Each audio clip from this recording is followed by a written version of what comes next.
a special presentation of Fox Sports Net.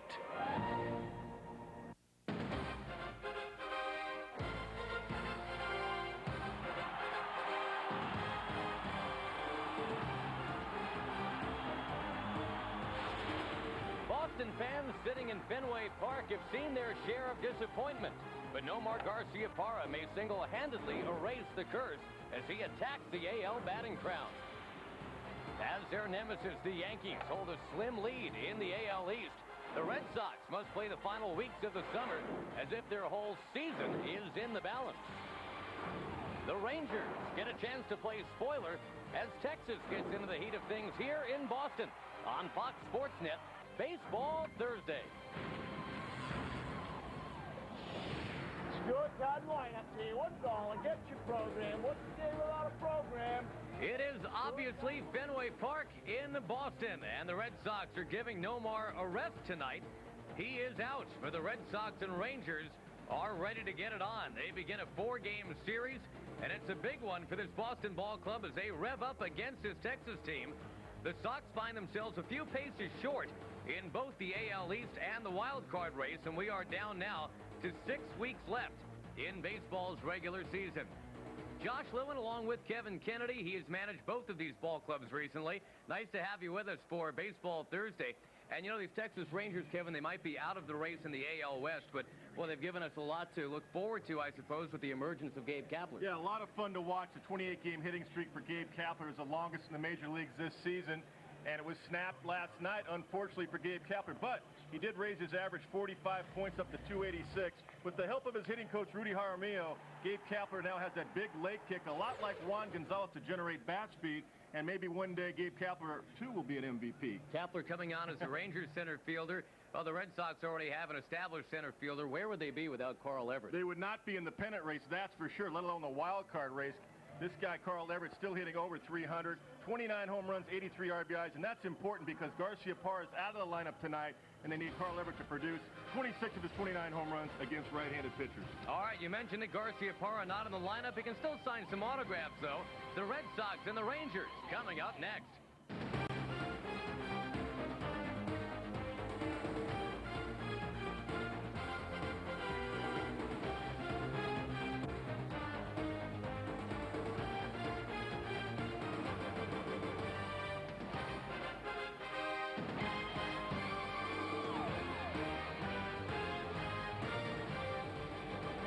A 4-game series begins between the Red Sox and the Rangers tonight here at Fenway. It's the only trip in this season for the Texas Rangers, who are in tonight with a record of 55 and 63.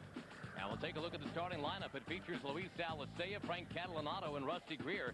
Setting up Rafael Palmeiro. He's now got 391 career home runs. That includes 30 this year. Gabe Kapler, Ricky Leday, Mike Lamb, Bill Hasselman because Pudge Rodriguez is out for the year. Then Royce Clayton at short. A knuckleballer on the mound, Mr. Kennedy, Tim Wakefield for Boston. Tim Wakefield's 13th start of the year, and you're right, knuckleballs about 80 to 85% of the time, Josh. Occasionally with that fastball, you see the velocity not very good, 78 to 80. And he's got to be careful when he's behind the count because Tim has a tendency sometimes 2-0 and 3-1 to try to sneak a fastball by the hitters, and the hitters sit on that, and that's when he gives up some of those long balls. He's given up 25 home runs this year, tied for 5th in the American League. Last one he gave up was a grand slam to the Rangers' Ricky Leday 5 nights ago. Underway, Mark Hirschbeck says that's strike one. 72 degrees at game time. Yanked foul towards the Red Sox dugout. The Red Sox 6 games over, but they are still trying to catch both the Yankees in the East and a cast of thousands in terms of that wild card. Alicea pokes one towards left center. Everett on the move. He reaches out and makes a great catch. Now, you talked about his importance. Carl Everett is the man in center. Brian Daubach is the man at least tonight at first. Rico Brogna sits. Jose Offerman back in the lineup. He's at second. Lou Merlani at third. And again, no Mar Garciaparra. He's not in the lineup. Manny Alexander instead. Troy O'Leary in left. And we've already heard from Mr. Everett in center. Trot Nixon plays right. Jason Varitek is the catcher. And again, Tim Wakefield on the mound. Varitek's charge is just to keep that knuckleball in front of him somehow. Wakefield only has one wild pitch all year, but there have been 11 passed balls with him on the mound. Yeah, and that's because of the movement of the knuckleball, and a lot of times when it hits the catcher's glove and it's in the air and he can't quite hang on to it, he gets charged with the passed ball rather than the wild pitch. But a lot of times it's not the catcher's fault. Wakefield has such great movement on that knuckleball, but you got to wait to the last instant. The way you catch a knuckleball, Josh, is you keep your hand in tight as opposed to reaching out and grabbing like you would a fastball. You keep it in tight because it'll have that late movement. Frank Catalanato serves one to left field. Troy O'Leary moves under it, puts it away. You've had experience, I would think, catching knuckleballs before. I have. Not a lot. A couple of guys in the minor leagues when I was with the Baltimore Orioles. A couple of guys actually, believe it or not, in high school. And like I said, there's a real technique, aside from the bigger glove, to catching a knuckleball. You really got to keep your hand in tight toward your chest and not reach out. Because if you reach out, that's when you're going to box the ball. Rusty Greer takes the strike. I thought you might reference your high school days at some point tonight with Gabe Kapler here. You knew that. He's a Taft High product in L.A., just like you. Didn't think we'd get it in 3 minutes in, but no, I didn't even think about that. But you know, that was a high school that produced a lot of baseball players, starting, as we've talked about this before, but guys like Larry Durker, Robin Yount, Pete Lecoq, Rick Auerbach, Gabe Kapler. And we'll have to wait on Kapler. Well, maybe not. Maybe not.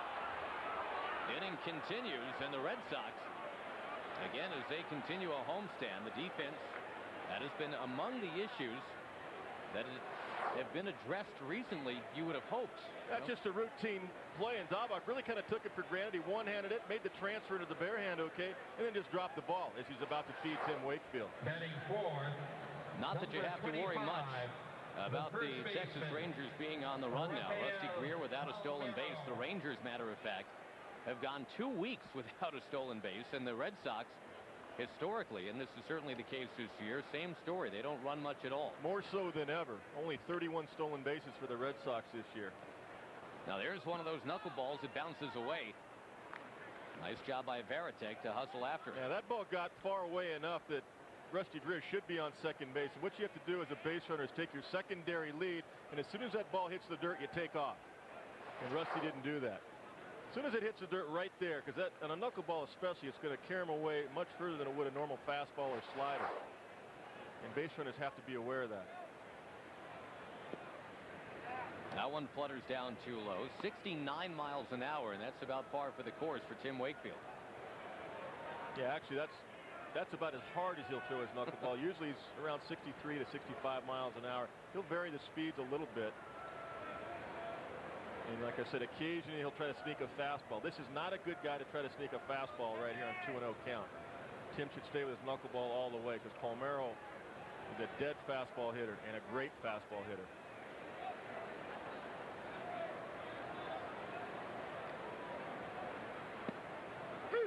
Again at 69 miles an hour, caught the corner. Palmeiro, the kind of guy, when he gets a knuckleball that's a little flat, he can smash the heck out of it. He's got 3 career home runs against Wakefield. That one dips down and in. We talked about it with Palmeiro. 30 home runs again. That's 6 years in a row of 30 or more home runs. Only Palmeiro, McGuire, Sosa, and Albert Bell can say that. Rafi is such a good hitter. You know, when he first came up with the Cubs, well, we'll get to that. He hit a lot of balls off the field. Now he's more of a pull power hitter, Doug. Pops that one out, and that will do it for the Texas top of the first inning. Carl Everett made a nice catch to set the tone, and we'll see him bat in a moment on Fox Sports Net.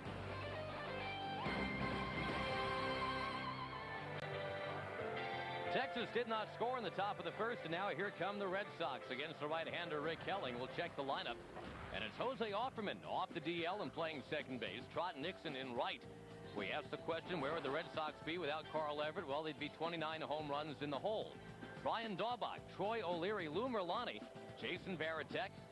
Then it is Hatteberg and Alexander. It is not Nomar Garciaparra at short tonight. It is indeed Manny Alexander. We'll talk more about that as we go on in the first inning. First, let's scout out Mr. Helling. Well, Rick Helling has really come into his own as a starting pitcher in the big leagues. Fastball, curve, cutter, much improved changeup.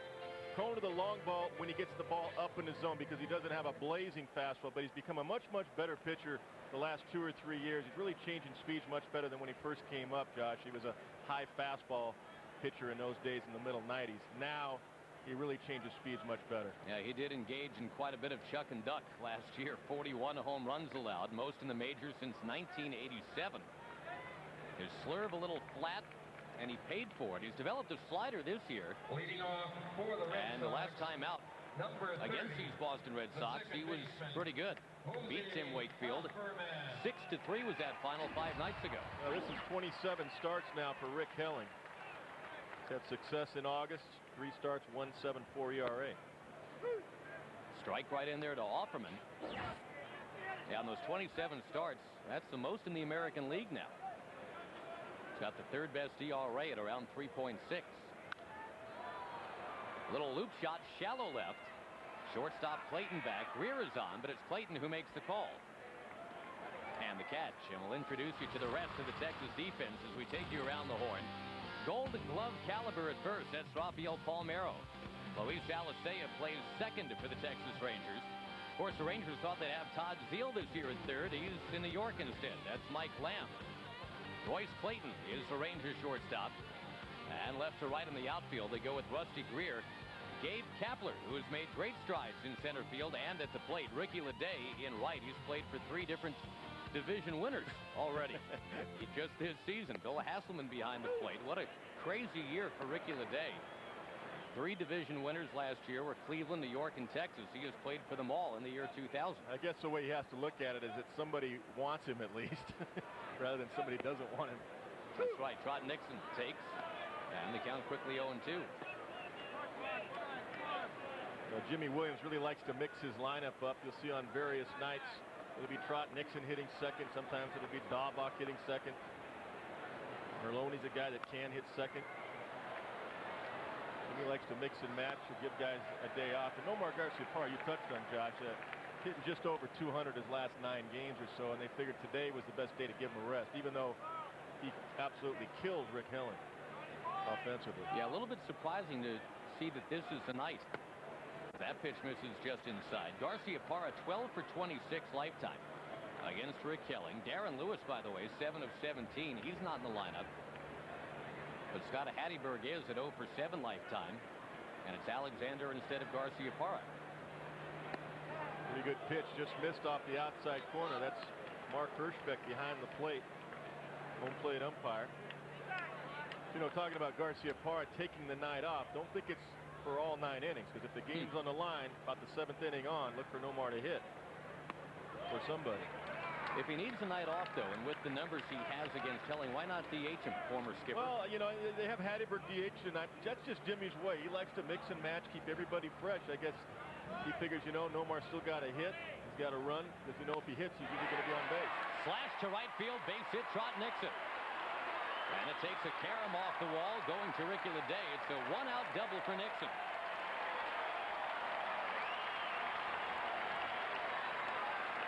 Yeah, ball's 88 miles an hour on the inside corner. Take a look. Hasselman setting up inside. That's where the ball is. It's up and in. And Trot gets his hands inside the baseball and shoots it over the head of Rafael Palmeiro and hooks it into the corner. Now, lefty hitting that ball, it will hook like that because of the spin a lefty puts on it. Caroms off the wall and into right fielder Ricky Leday's glove, but by that time Nixon's at second base. And it sets it up for Carl Everett. We've talked about it with runners in scoring position. The guy just seems to have a knack for getting a base hit. Well, we see how close he is to home plate with that lead foot, that right foot right on that line. And then when he goes to stride, he kind of opens up. He doesn't stride across that line, but he's right on that line. I mean, very close. And plenty pigeon-toed, too. But that's legal. You can't be over it, but you can be on it. Pop-up, foul ground, third base side. It's Lamb staggering. Makes an awkward catch to retire Everett.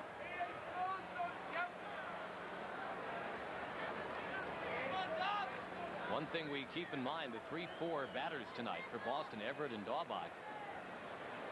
Not exactly a rich history against Rick Kelly. 2 for 18, a lifetime between the two of them. Here is Daubach. And he's lagging a little bit. You see the .67 batting average here in August. You know, the Red Sox overall, they're hitting .267 as a team. That is second to last in the American League, and this is the team that has the batting champion. You're exactly right. You know, I talked to Dan Duquette before the game, general manager of the Sox, and he's really disappointed in the offensive production. I should say lack thereof. Near the bottom of the league in runs scored. In fact, they are at the bottom of the league in runs scored. It's remarkable with Garciaparra and Everett anchoring that attack, but they'd be within 2 batting average points of being in dead last. Poke towards right center. Everybody's running. Kepler will make the catch to end the inning. So a 1-out double does not blossom for the Red Sox. End of 1. There is no score, and Kepler coming up to lead off inning 2. Rangers and the Red Sox beginning a 4-game Fenway series. The Rangers would love to be in the thick of the AL West races they have traditionally been the last few years. Doesn't look like that's going to happen. Although Oakland is making it quite a race now, as the Mariners have lost 5 in a row. And the A's just off a sweep of Cleveland. Suddenly the wild card race is hot. Of course, the Red Sox are still looking up at the Yankees, thinking they're in the AL East race as well. Yeah, and the Red Sox are really hanging in there because of their pitching. #1 in the American League. Of course, including Pedro Martinez. You're going to be #1 in the American League in total pitching because he makes a huge difference. Base hit inside the line, Troy O'Leary. And it pinballs to the right fielder, Leday. He'll hustle it back in, and a fortunate bounce for the Texas Rangers. Trot Nixon yanked one down that way in the first inning. It went for a double, but that one, the way it caromed, you knew it was probably just going to be a single. Well, Troy's a good fastball hitter. They're setting up inside. That had a little off speed to it. Stayed back nicely and shot it inside the first base bag down the right field line. Now watch the carom. You have to learn how to play this in the corner when you're a right fielder in this ballpark. Caroms out, shoots straight out, and Troy O'Leary is held to a single. Now, that ball was in off the inside corner. 84 miles an hour. That's why I say take a little bit off. That's not his normal four-seam fastball. Lou Merlone takes a strike. Rick Kelly normally throws about 90 miles an hour. Lou Merlone's an interesting story, Josh, because he's a very good friend of Nomar Garciaparra. The Sox sold him to Japan last winter. Get about 220 there, didn't do well, and the Sox get him back. Lines this one in the center, base hit. So with Garciaparra on the bench, his buddy comes through. Merlone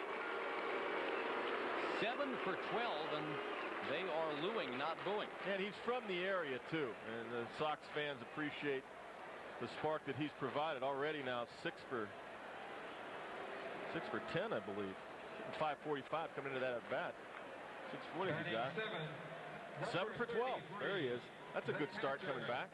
You got to wonder how much Nomar Garciaparra had input on that too, and getting him back here. Well, from Yokohama to Pawtucket, which sounds like a dirty limerick almost, and then finally to Boston, where again he's been terrific in short duty. Here's Varitek,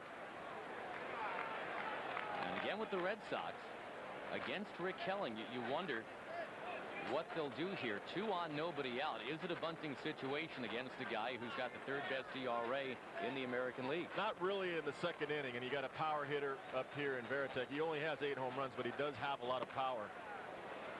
3rd baseman Mike Lamb is in, looking for the bunt just in case. Palmeiro is back. They're not expecting him to bunt, really. Jason Varitek did not sign with the Minnesota Twins. Before there was a celebrated J.D. Drew holdout, there was the less celebrated Varitek holdout. Same agent, by the way.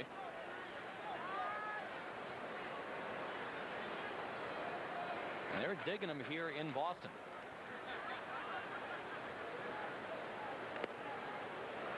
Works the count 3-0. Rick Kelly, we should mention. I mean, the good news is 3rd best ERA in the league, but he's also allowed the 4th most walks. And he's really been getting lefties out very well this year. Coming into this game, only a .206 batting average against him. Left-handed hitters. Swinging on 3-0, it's chopped foul. Well, that was ball 4. Varitek given the green light by Jimmy Williams. Flashes signs to third base coach Wendell Kim.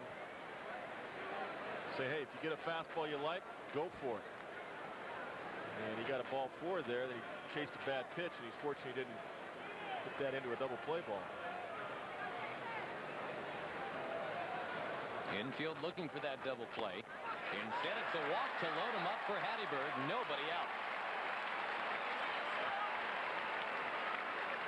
Dick Bosman, the Rangers pitching coach. You've seen Rick Helling as a 20-game winner. You've seen Helling as a disappointment. That was last year. This year, it's been mostly very good. 14 wins. That's the second most in the AL behind Boomer Wells. I just mentioned that lefties only hit 206 off him. Rick Helling is the third lowest batting average against in the American League at 234. So he doesn't give up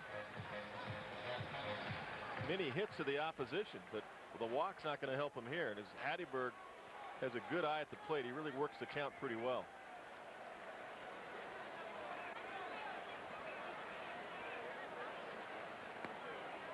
Takes a strike, and Hattiesburg, we talked about it briefly, Kevin, maybe an odd choice for DH tonight. 253 average, 7 home runs. He's never had a hit against Helling. But here he is with the bases loaded. He can make Jimmy Williams look like a genius here. Now, the one thing that Scott does, as I mentioned, he works the count very well. He doesn't chase too many bad pitches. He can draw a walk.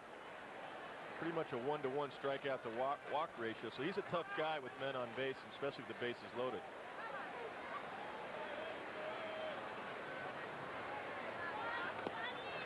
Fastball down and away.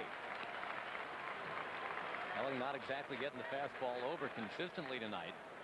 O'Leary with a single to lead off the inning. Lou Merlone followed with a base hit to center.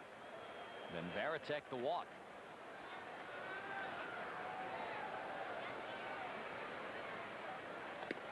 Curve for a strike, a beauty. No, that's what he's going to have to go to. His fastball right now is not very sharp. The curveball, he's thrown 2 so far, and they've both been good strikes.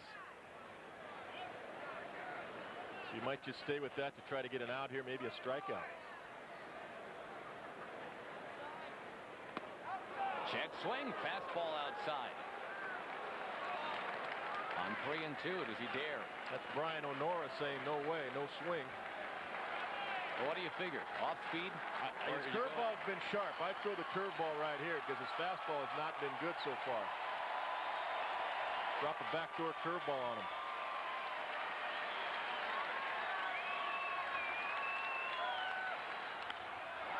Fastball punch to left. Rusty Greer lines it up. Troy O'Leary will tag and return. Lamb tipped the throw towards Hasselman. Of course, you couldn't see that coming. Well, he got away with one. That was ball 4. And as I said, Hattiesburg normally doesn't swing at too many bad pitches, but he does this time. Got a high fastball. No question about it. That was ball 4. Helling gets him to pop up. The shortstop, Manny Alexander. Rusty Greer with the catch. O'Leary with the fake. Too shallow out there in left field, especially being the first out of the inning. And shallow left at Fenway. And that's almost an oxymoron. Everything is shallow in That's left. right. Alexander takes inside.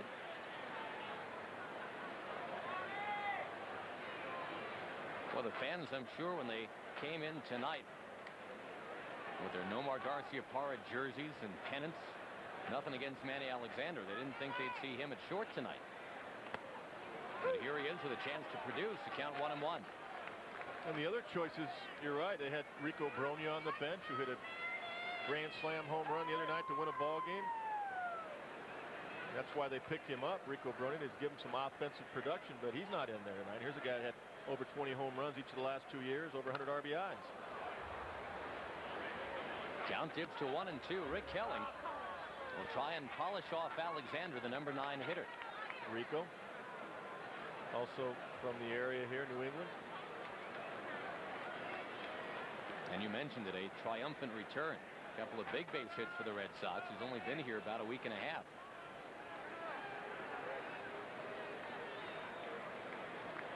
Now Well, the Sox like to get players from the area like Lou Merlone and Rico Brogna. These guys grew up as Red Sox fans, and that's part of the plan of Dan Duquette, to get as many native New Englanders as he can.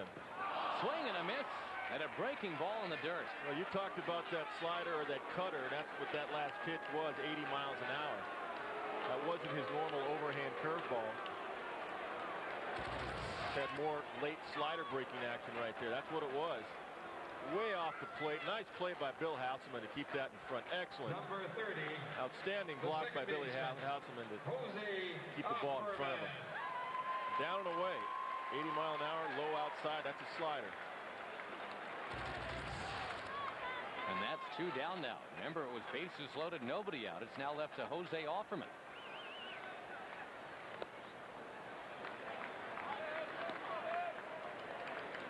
It's been a strange homestand for the Red Sox. They've let a bunch of opportunities slip away against Tampa Bay, the team that was just in here. Yet they were able to sneak away with a couple of wins.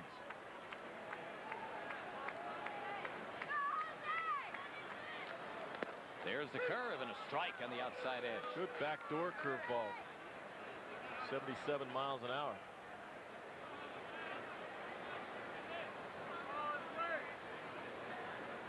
The crowd strangely quiet at Fenway right now. That's a good pitch. You can't put it in a much better spot than that one, but he doesn't get the call.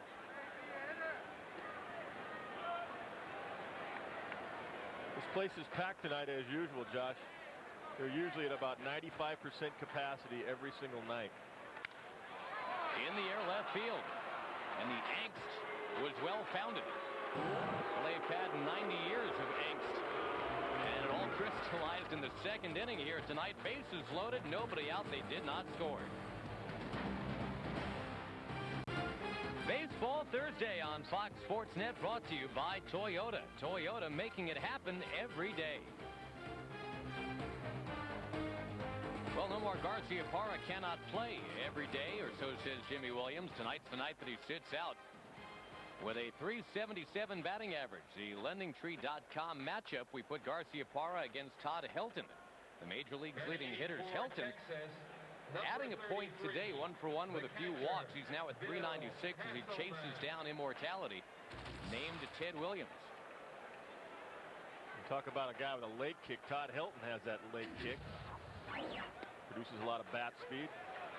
Worked for him also, like Gabe Kapler. Bill Hasselman, the one-time Boston Red Sox. Pokes one towards center. Carl Everett on the move. In right center, he hauls it in. One down, top of the third. Time for us to show you a game break. And we'll take you to the Giants and the Expos this afternoon. This game in Montreal, top 5, Giants already leading. And Barry Bonds says, yeah, I think number 36 sounds about right. Giants still hold a 1.5-game lead over the Diamondbacks, a 5-4 victory today. By the way, Jeff Kent 3 for 4 in that game. He's now batting .340. One of the better players you seldom hear about. That's right, an MVP candidate, no doubt. You know, the Giants are beating the teams that they have to beat. You've got to beat the teams that are 500 or below. You've got to beat them 2 out of 3, 3 out of 4. That's the difference between the Giants and the Diamondbacks versus the LA Dodgers. The Dodgers just aren't beating those teams.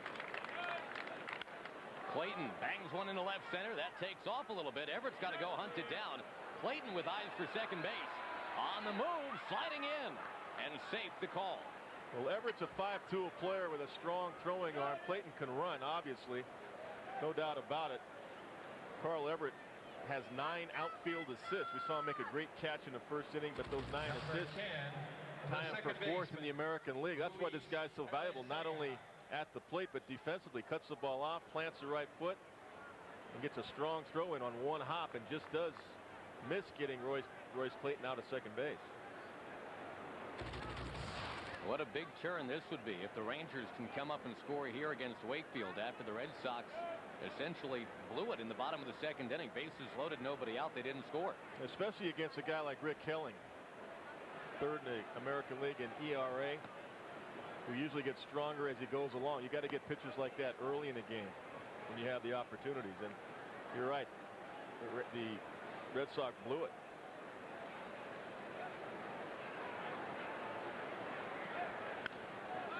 Pop-up here from Luis Alicea, another former Red Sox. Finds the glove of Manny Alexander. Second out of the inning, Catalanato coming up. Folks, this week on Fox Saturday Baseball, some of you will see Nomar Garciaparra's quest for 400.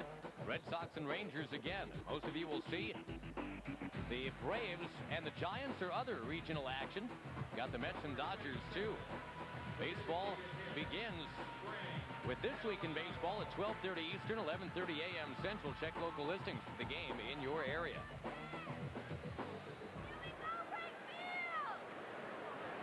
Frank Catalanato waiting with that upright stance. He was part of the Juan Gonzalez deal with Detroit this offseason. And what a find. He's hitting .344.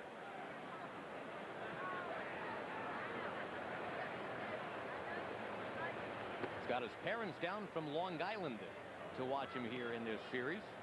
And his little 19-month-old daughter, Morgan, also in attendance tonight. Now what you try to do on Tim Wakefield is make the knuckleball be up in the zone. It's the only way you can hit it because the movement is so great from Tim Wakefield. If that thing starts out at your knees, you've got to try to lay off of it as a hitter because it'll just bounce in the dirt and you'll be chasing it. Right now, Veritek going out to talk to Tim Wakefield. This is when Tim used to like to sneak a fastball by the hitter, and the hitter would just drill the ball out of the ballpark. With the base open, of course, Rusty Greer on deck. Catalanato hitting .346. You got to be careful. You got to continue to stay with the knuckleball here. Yeah, a string of left-handers here. Catalanato, Greer, and Palmeiro. There's the knuckler. One thing Red Sox pitching coach Joe Kerrigan reminds us of, Kevin, the truly outstanding knuckleballers always have had a good secondary pitch they could mix in. With Phil Niekro, the slider, Tom Candiotti had the curve. That ball belted right center field. Everett racing back, looking towards the bullpen. It's gone! A home run, Catalanato. His 7th of the year, and a 2-out, 2-run home run. It's the Rangers who race on top tonight, right after the Red Sox failed to score in the bottom of inning 2. Now, Josh, we were just talking about you've got to make the knuckleballer come up as a hitter. If it's up, you got a chance to hit it. If it's about knee high, you got to lay off of it. That ball was up, and watch what Catalanato does with it. Number Take a look. 29, See how high that is? left That's okay to fielder, swing it right there. That's how high that pitch Greer. was, and that's why he hit that thing out of the ballpark. Rusty Greer serves one back out of play. Most of the time, Wakefield's ball crosses the knees and then bounces down low. This ball started up high. When it starts up that high around your shoulder, you know it's going to be in the zone. And Catalanato's eyes lit up. He jumped all over it. Catalanato, who grew up a Yankee fan, wasn't quite the Bucky Dent home run there, although we should point out Bucky Dent's in the ballpark tonight. One of the coaches for the Texas Rangers, and Catalanato is the man who hits it out. Now Greer trying to do the same. He goes towards the monster, deep left. It's going to clank off the monster. Played well by O'Leary. He'll spin and fire in too late. Third extra base hit of the inning. It started with Clayton, then it was Catalanato, and now Rusty Greer. Rusty Greer really has been in this ballpark a lot. Played against the Boston Red Sox for years now. Knows that you have to hustle when you hit a ball toward that wall to get a double, and he does right out of the box, running hard all the way. If he didn't, he wouldn't have got into second base safely with that double. Number 25, the Seen first a lot of guys hit balls to left field and just kind of Cadillac, thinking they're going to get into second base easily. Not here in Fenway, especially with O'Leary, who knows how to play the wall extremely well. That's the type of player Rusty Greer is anyway. Whether it be Fenway or anywhere, he always hustles, plays hard. I figure that's the only thing that's going to keep him down. He plays so hard he gets hurt quite a bit. Well, it's interesting because Gabe Kapler kind of idolizes Rusty Greer. So that's the guy I modeled myself after when I came over to Texas. I wanted to play just like he does, play hard every day. If he had that hustle in this guy's swing, you'd be a pretty complete ball player. Well, he's trying. He's improving. As I mentioned, Rudy Jaramillo's really helped Gabe Kapler. Palmeiro needs no help. Knuckleball spins away, raced down by Veritek. Now, Rafael Palmeiro has what they call a trophy swing, like the kind you see on the top of a Little League trophy. It's perfect. It is. It's beautiful. You cannot get a fastball by him. And one of the best swings in the majors. Just a sweet swing, smooth. No forced action. Very relaxed. We don't even have room to mention his defense on that little slab there, and that maybe is a part of the game he takes the most pride in. He really does. For so many years, and I know when I was managing Rafi, Don Mattingly was in the league and would always win the Gold Glove, and Rafi wanted to win a Gold Glove. That's a good knuckleball. Now that's the difference between a good one and the one you saw Catalano hit out. This ball, just the bottom falls out. When it starts off out about thigh high and crosses home plate, you can see the bottom fall out. That was a great pitch. 3-2. That one is swept foul, and again, just in below 70 miles an hour. That's been pretty much the whole thing tonight for Wakefield. Yeah. Those last two pitches were pretty good. Now, Rafi stayed on that one, got a piece of it, but when that thing starts out low, the bottom just falls out. But when it starts out high, it just kind of floats and stays up there. That's when he gets hit. That's a tough pitch to handle. Yeah, fair and late. Some two-out trouble is going to get Joe Kerrigan out to the mound, the pitching coach. It's been a home run, a double, and a walk with two out. And it'll get Gabe Kapler to the plate with a chance to produce. Two men on.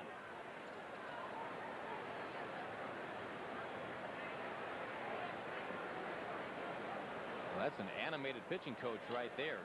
Joe Kerrigan to Tim Wakefield.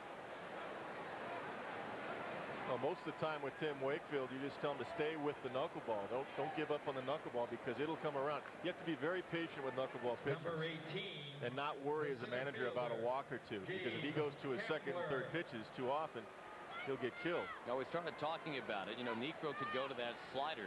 Wakefield does have a cut fastball, but it hasn't really been that good this year.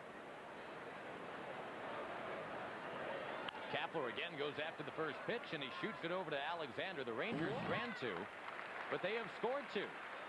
After the Red Sox had the bases loaded, nobody out in the second and did not score, right back to the top of the third, Catalano puts the Rangers on top here at Fenway. Frank Catalano emerges as the early leader to be our player of the game. And folks, for the first time ever, you can vote for tonight's player of the game. We'd like you to log on to foxsports.com. Just go to foxsports.com, enter FSN, it stands for Fox Sports Net, in the keyword box, and you can vote for the player you think should be the player of the game. Can they vote for you, Kevin? I like that. I don't play anymore. I don't even manage anymore, except up here. Well, stay tuned. We'll announce the results later in the broadcast, and we do need you. It takes a village. We need everybody's participation, so go ahead, log on. You don't have to vote right now. It's only the third inning. I like that. That would be fun to do. That would be fun to do. More involved in the game. Trot Nixon takes outside. Sure, we'll see some votes for Garcia Parra, even though he's not playing. Probably. As popular as he's become the last couple of years. Rick Helling sails one in. Trot Nixon looks at a 1-1 count. I was talking about Rick Helling before, Josh, when he first came up, and he pitched for me back in 94 with the Texas Rangers when he came up from Double-A. He got the ball up in the zone a lot. He was a little bit stubborn. He thought he could power the fastball by guys up in the zone, and found out that by doing that, he'd give up a lot of home runs. Now he throws a two-seamer. He hits the outside corner. He changes speeds with the curveball and the slider. It's a complete pitcher now. Both sides of the plate right there. This time on the inside corner. He just knows how to pitch, and that's just experience in the big leagues. This guy was #1 pick coming out of Stanford. He had strong feelings about how to pitch, and it just took him a while to adjust in the big leagues. In the air, left center field. It's going to drop. Trot Nixon bidding for his second double of the night, and he's got it to lead off the third inning. Now that was a mistake. That was up and out over the plate. Trot Nixon just drills in the left center field gap. Not a good pitch by Rick Helling, and not where he wanted that ball. Number 2, the center fielder. And you can see him shaking his head right there. He knows it. He just missed location. He wanted that ball down. He didn't want that ball up and out over the plate. That's not the location he wanted. Look where Houseman is. Wants it right there. Look what the pitch is. Up. Stand up double. And a chance now for Carl Everett. And he shoots it towards right, base hit. Here comes Nixon rounding third. Leday firing to the plate, not in time, 2-1.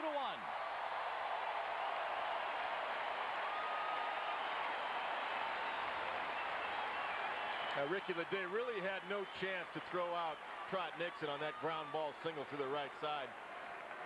But he did come up trying to get the out at home plate, but he's lucky that Carl Everett did not get to second base because he had no chance at all. Take a look, the right fielder right here. Leday's going to come in, but that's just a routine ground ball in the hole there. And the outfield grass is slow. He had no chance really to throw the runner out. Carl Everett decides, well, even though he didn't hit the cutoff man, I'll go back to first base. Brian Daubach, the batter. And we've talked about it a lot already, but I think it bears repeating. The Red Sox just don't run that much. But boy, Kevin, doesn't this seem like a nice chance to do it here with Everett the base runner, nobody out?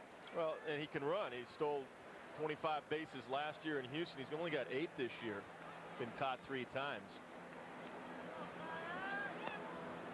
Well, he started to go on that delivery, kind of stumbled out of the gate and then stayed put. You wait really with a left-handed hitter up here. You kind of wait until the count gets a little bit deeper because you want to give him a shot at hitting ball through the right side if Helling comes in on him. They've got that big hole on the right side for Daubach.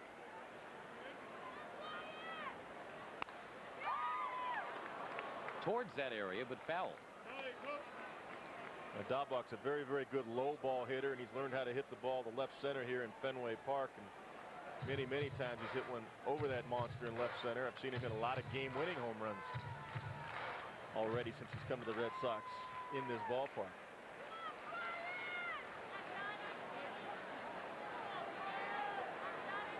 Most recently won to beat the Kansas City Royals a couple weeks ago. Everett extends the lead. He's not going. Again, the Sox with only 31 steals all year. The lowest season total ever, by the way, Kevin. 13, the 1957 Washington Senators.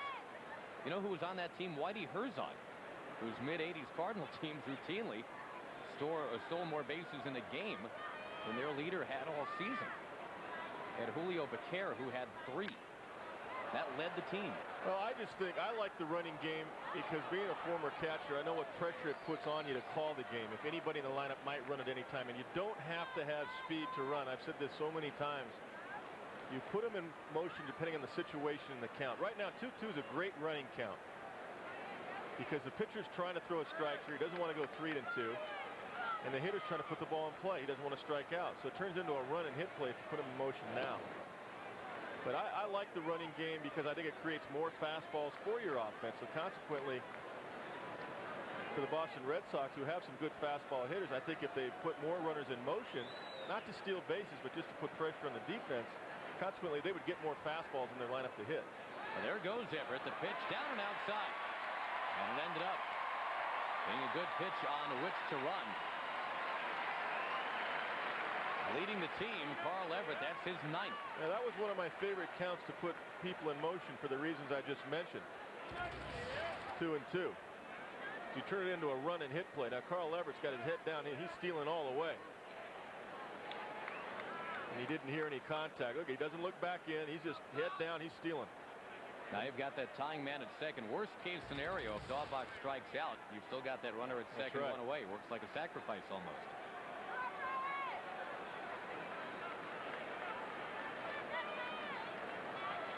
Three and 2 the count. Slashed in a left base hit. Everett had to wait to see if it would go through. It'll be runners at the corners. Nobody out, but before Red Sox fans can celebrate, just remember last inning they had bases loaded, nobody out, and did not score. A good piece of hitting by Brian Daubach. Got a pitch away and went with it. Talked about him being able to go to left field here in Fenway Park, and he does that on this pitch.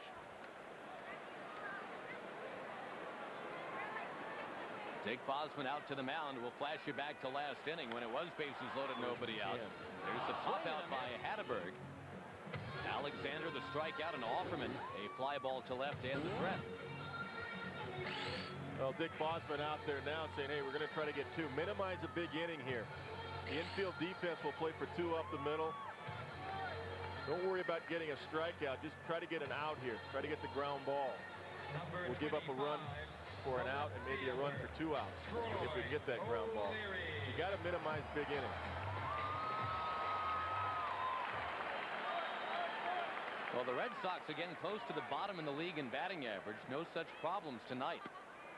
They are 6 for 13 against a guy who's normally very, very tough. You mentioned it. Rick Helling, 3rd best in the American League in terms of opponents' batting average. You got to be careful with O'Leary because he's a great fastball hitter. Dead fastball hitter. So the curve for a strike, 1-1. That's exactly right. That's part of what Dick Bosman, I'm sure, went out to remind Rick Helling about with Troy O'Leary. Got to change speed, sink the ball a little bit, use that 2-seam fastball in the outside corner to try to get a ground ball.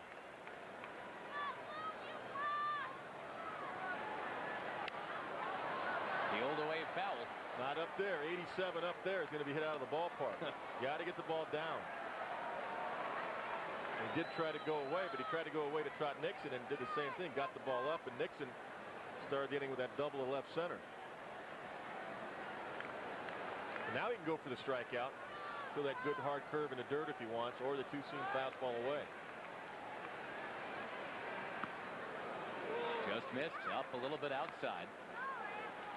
What Rick Helling does, one of the reasons he gets the ball up, he opens up the front leg too soon. Instead of leading with the lower half of his body, leading with the hips, he kind of swivels that front leg open too soon. Consequently, that drops your arm down low, and he ends up pushing the ball. Check swing foul.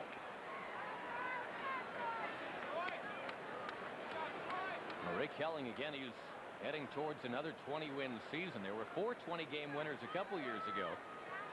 Pretty impressive list. Clemens, Cone, Glavine, and this guy, Rick Helling, although he hardly got any notice for that.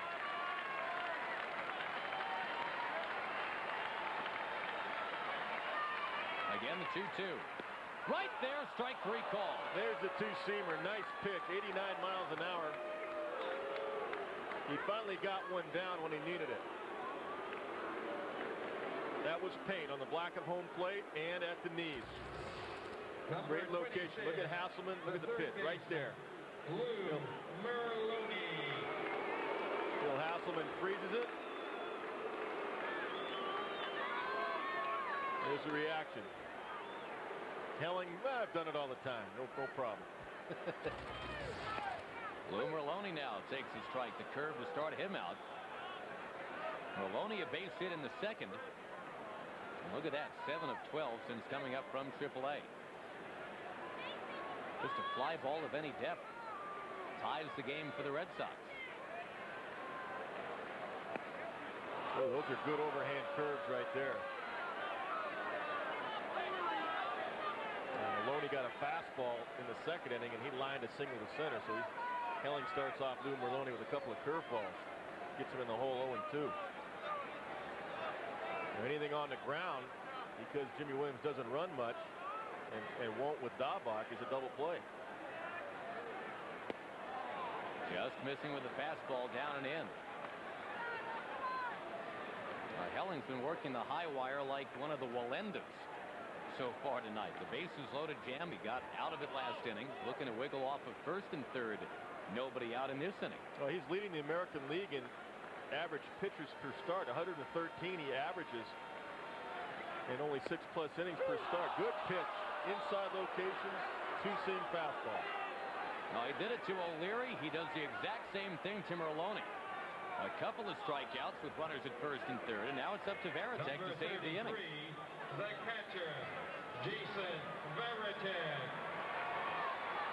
And again, the Red Sox fans manage only a meager burst of applause here for Varitek. The fans watching almost as if they know what's coming next. 80-odd years of disappointment, I suppose, will do that to a fan base. But boy, there's almost like this sense of impending doom, or at least impending nothingness.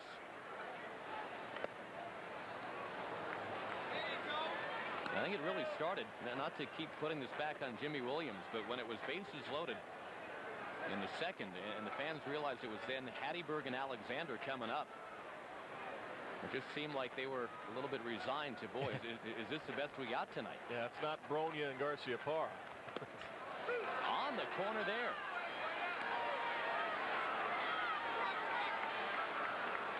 And Jimmy Williams is starting to hear about it a little bit on the talk shows, although he doesn't actually hear about it. He says he never listens to the talk shows. Yeah, the managers here always hear about it when you're scuffling a little bit. I used to say the same things, but you hear it. I mean, you got to stop and fill your car up with gas. If you're alive, you hear it. You got to go to the grocery store at some point. There's no question about it. I don't need to tell you, Mr. Kennedy, it is a passionate, but very knowledgeable fan base that they have here in New England. And I loved it here. I loved it in Texas, but I loved it here too because the fans here were really into it. They are passionate. You said the right word, and I felt I was passionate. Well, Rick Helling shows some passion, and he has earned that right. He strikes out the side. It was first and third, nobody out, and the Red Sox continue to just fizzle at home. It's 2-1.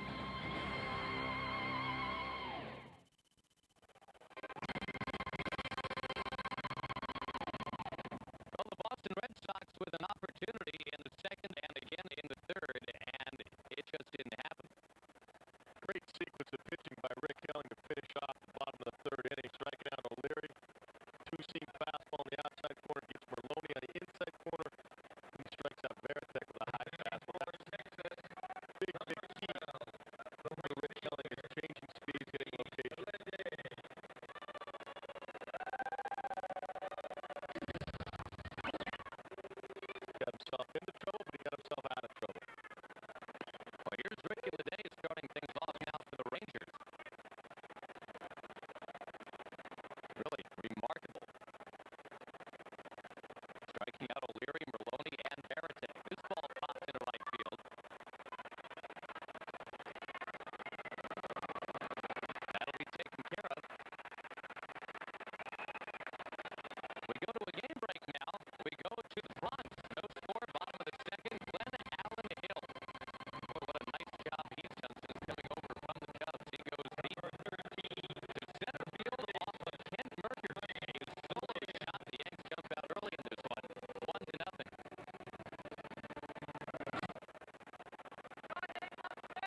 tell you something else about Bill Hassel. He's one of the strongest guys on the field. He doesn't look it. He doesn't have the body of a Gabe Kapler, but he is strong and tough. The pitchers love throwing to him. I'll tell you what's bizarre about this game. The Red Sox have had 6 runners in scoring position in this game. The Rangers have had 1. So look at the score. Strike to Royce Clayton.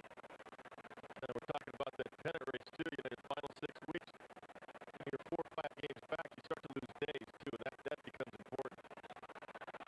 When you can't pick up ground, the Yankees, let's say they win tonight, you just can't pick up ground. You lose days, and you don't have the same amount of time to try to get back in the race. And the Red Sox have such a killer September. Backed up with doubleheaders and the like. Some tough teams they'll face, too. 1-2 pitch, fouled away. Folks, don't forget the National Sports Report, by the way, featuring news, opinions, and highlights from a fresh perspective tonight at 10 and at midnight. Some golf for you. Kansas City pondering life after Derek Thomas. Foul ball right back this way, and here's Kevin Kennedy. Yeah, a little bit low.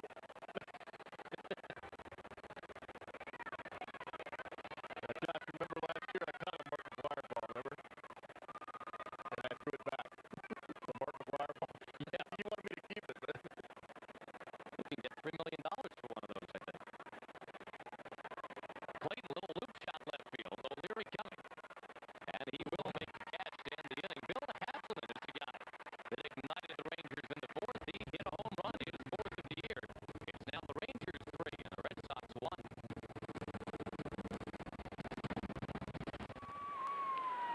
I mentioned earlier, Josh, that Alicea went to his hat to acknowledge the hit and run when Rusty Greer was at the plate. Take a look. This is how you make sure that everybody knows, hey, I got the sign. The hit and run is on. Watch him go left hand. Right there. Right there. That's just a little sign. Back to your third base coach. Back to Rusty Greer. Say, hey, I got it. I know it's a hit and run. I'll be in motion. Therefore, Rusty Greer makes sure he doesn't swing at a bad pitch. And make sure that Alicea is running. Otherwise, you don't want to chase anything. As it turned out, Greer, the pop-out. Palmeiro then struck out. Wakefield and Helling continue to pitch well, the both of them. Helling has been best in the clutch tonight, if you can put it that way, with runners in scoring position. He has found a way to survive. And he's averaging over 20 pitches an inning, so he's had some rough innings. He's gotten through them, but it takes a lot out of you during the course of the ball game. Consequently, I don't think you'll be able to go 9 innings. Well, it's the same matchup from 5 nights ago. Wakefield and Helling back in Texas. It was Helling and the Rangers that won 6-3.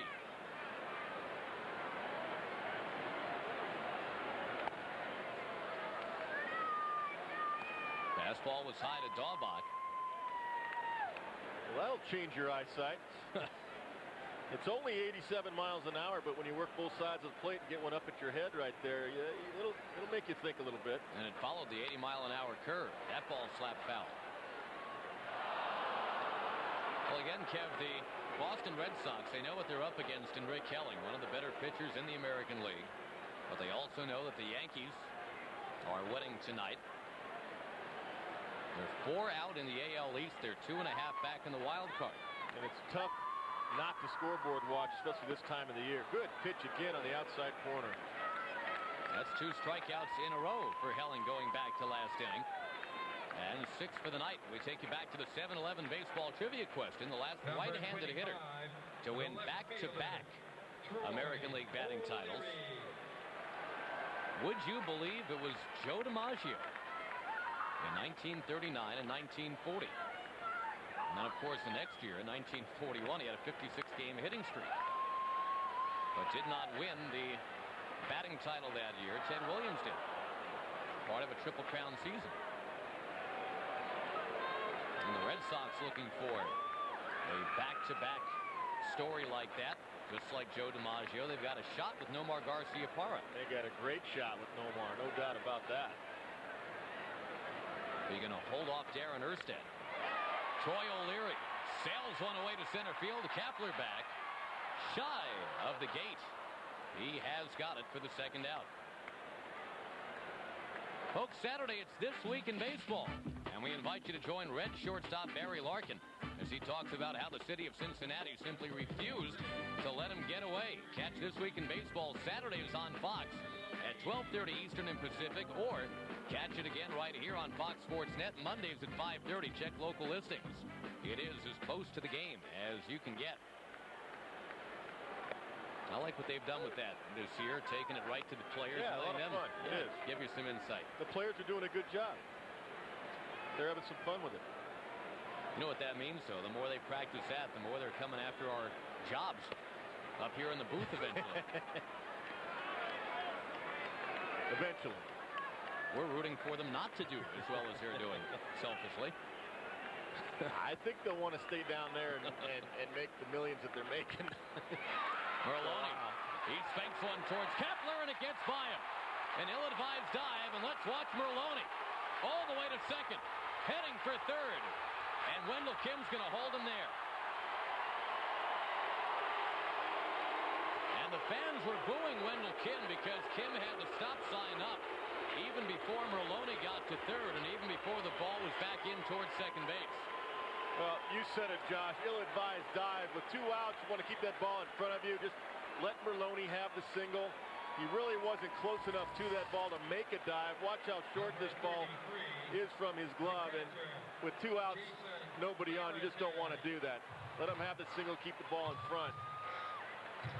And once it gets by him here in Fenway Park, you got a chance for an inside-the-park home run. By the time Rusty Greer gets his ball in, Merloni's into third base easily. And that's Alisea getting that ball back in, running it into the infield. I think Wendell Kim did the right thing, though, holding him up. I don't think Merloni would have scored. No, they've already had a runner thrown out at third base. That's right. And you don't need a man thrown out at home, I suppose, trailing 3-1. They leave it to Jason Varitek. And again, the Red Sox reloading with runners in scoring position. That is 8 of them that they've had in scoring position now tonight. And that's been their problem this year, driving in runs. Lack of run production. Varitek to right field. Back towards the corner, Leday. He's got it right before he gets to the fence. No nice Benny Agbayani. He knew how many outs before he handed the ball off. Well, the Red Sox, again, all kinds of opportunities. They have stranded 9 through 5. 3-1 our score. Texas in front. Now, a couple of different shades of defense from the Texas Rangers as the Red Sox almost scored in the 5th inning. Here's the play by Gabe Kapler. Yeah, he really wasn't sure. At the last second, he's going to go with the dive, protect himself right there with the right arm, and really came up a couple of feet short. And that ball gets by him for a triple. And boy, Ricky Leday saved him. That was a great catch by Ricky Leday to end the inning. Look at the Toyota League leaderboard. Longest streaks in the majors this year. Kapler had his end at 28. And talking to him before the game, he said, you know, it's almost a relief. Nobody sticking microphones in my face when I got to Fenway today. But what does he do? Very first pitch he saw tonight. He shot a single into the hole between short and third. And, you know, we talked in the open about what adjustments Kapler has made. Rudy Jaramillo, the hitting coach, somebody that I talked to in spring training about him, I said, tell me about Gabe Kapler, what you've seen so far. And this goes back to the spring. He said, well, there's a couple of things. One, his left arm, his lead arm, he kind of blocked himself out. Got real long with the lead arm, stiff with it. And you want to have some flexibility with the lead arm. And then the second thing was a leg kick to generate bat speed. He's got that little leg kick with the left leg. Prior to the hitting streak, he really kind of just did a slide step with the lead leg, just glided into the ball. Now he has that leg kick, and that's something a lot of the Texas hitters have done over the years. Juan Gonzalez being a big one, Ruben Sierra years ago, for people that remember him. It generates more bat speed. And normally it helps you load up on the back leg when you lift up the left leg. Now here it is. Let's watch the left leg right here. Going to lift that thing up and load up on the back leg. Right there. Right there. See the weight on the back leg? That's what the lead leg does. By lifting that up high, you load up on the back leg, generate more bat speed. Rudy Jaramillo must have some sort of magic going because the Rangers again are right near the top of the leaderboard in team batting average. And remember, they lost Juan Gonzalez. Pudge Rodriguez is out for the year. That's right. Rudy was with Houston for a while and came back to Texas, and he had Juan Gonzalez, Pudge Rodriguez in the minor leagues. And both of those guys really brought the help of Rudy Jaramillo. Well, there's a knuckleball. Kapler down on strikes. And you saw Johnny Oates watching on. He's the guy that eventually gave the go-ahead for the hiring of Rudy Jaramillo. And to hear the story told, well, first take a look at the knuckleball to Kapler. Now, that's just a tough pitch. As I said, if that knuckleball starts off low, it's going to drop out of the zone, and that's what it did right there. Good pitch from Tim Wakefield. Now take a look. Just the bottom drops out right there. When it starts out that level, it's going to go lower like it did right there. Ricky Leday swats one into the crowd. And Kevin, just to finish the story on Jaramillo getting hired by Johnny Oates. Johnny said he already had about 3, maybe 4 guys in mind for that position, and it was just a courtesy. Ownership said, hey, you know, we'd like you to consider Rudy Jaramillo. And Johnny said, well, I'll meet him for breakfast. But he didn't really think anything would come of it. It ended up being a 5-hour breakfast. And at the end of the breakfast, Rudy Jaramillo was hired. He's very impressive. I like him very much. Got to know him over the years just from talking to him a little bit.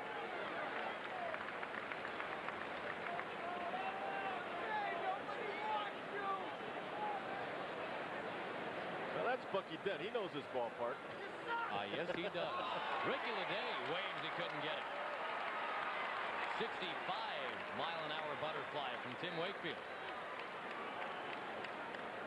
That's 3 strikeouts in a row going back to last inning. Now take a look at Tim Wakefield right there. There's a high one that stayed up a little bit, and in the last instant it dropped down.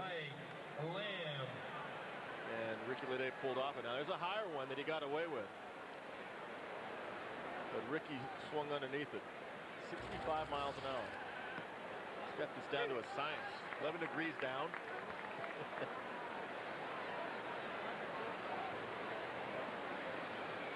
Temperature's been about 11 degrees down. Getting a little chilly here in Boston now. That ball taking off just foul. Up and over the head of the third baseman, Lou Merlone.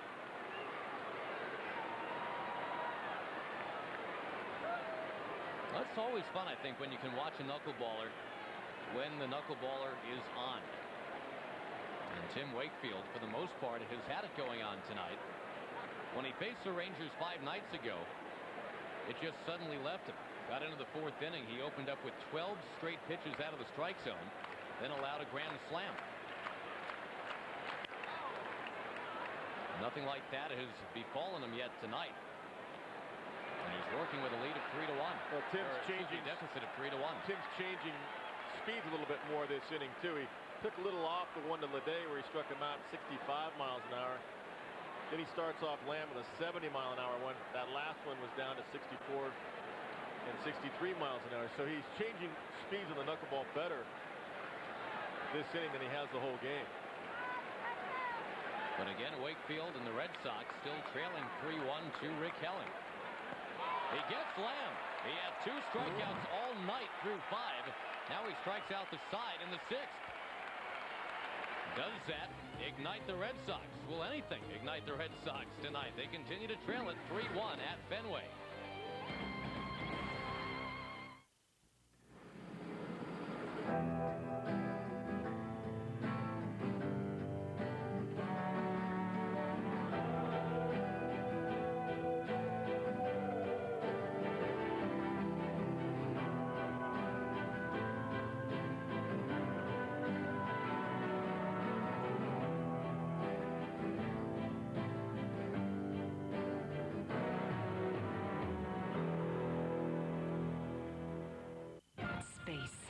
May be the final frontier, and it may be filled with men who boldly go where no one has gone before.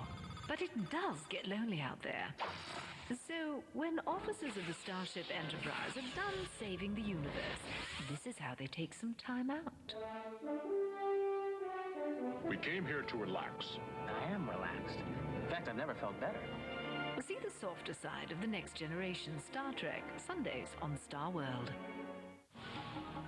For more information on Star Select programs, call these numbers.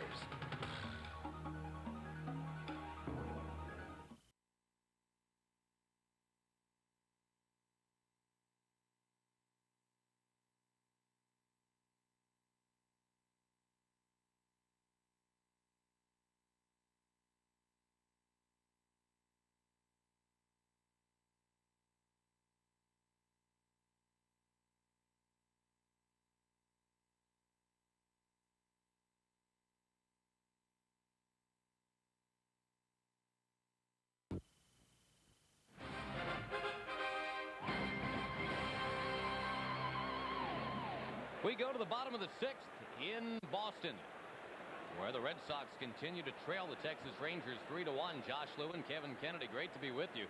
Yeah, the numbers don't lie. 9 hits, but only 1 run for the Red Sox. Well, for Timmy Wakefield, he really had a great 6th inning. Changing speeds on the knuckleball, 81 pitches. The designated hitter. Only walked 1, 5 strikeouts. Done a nice job to keep the team right there. The Sox just haven't been able to produce runs. Could he be online, perhaps, for being our online player of the game? Brought to you by Nissan. Rick Helling should have some votes. This is the first time you can vote for tonight's player of the game by logging on to foxsports.com. Enter FSN in the keyword box. You can vote for the player you think should be the player of the game. Strike call to Hattiburg, and by the way, with only about 18% of precincts reporting, we understand from our pollsters that there's some guys from the Texas and the Boston bullpens that are getting a lot of votes. Obviously, the guys have their laptops up in the bullpens. They've got the computers out there. That's it. Yeah, Derek Lowe should not be eligible. He has not pitched. Just a thought. Well, maybe they're counting on a save. Got to get a lead first. Check swing. Helling just missed. Well, the problem with Rick Helling, he's pushing his pitch count up there close to 100 now, and there's nobody out in the 6th inning. He's had some tough innings that he's worked out of, but a very high pitch count.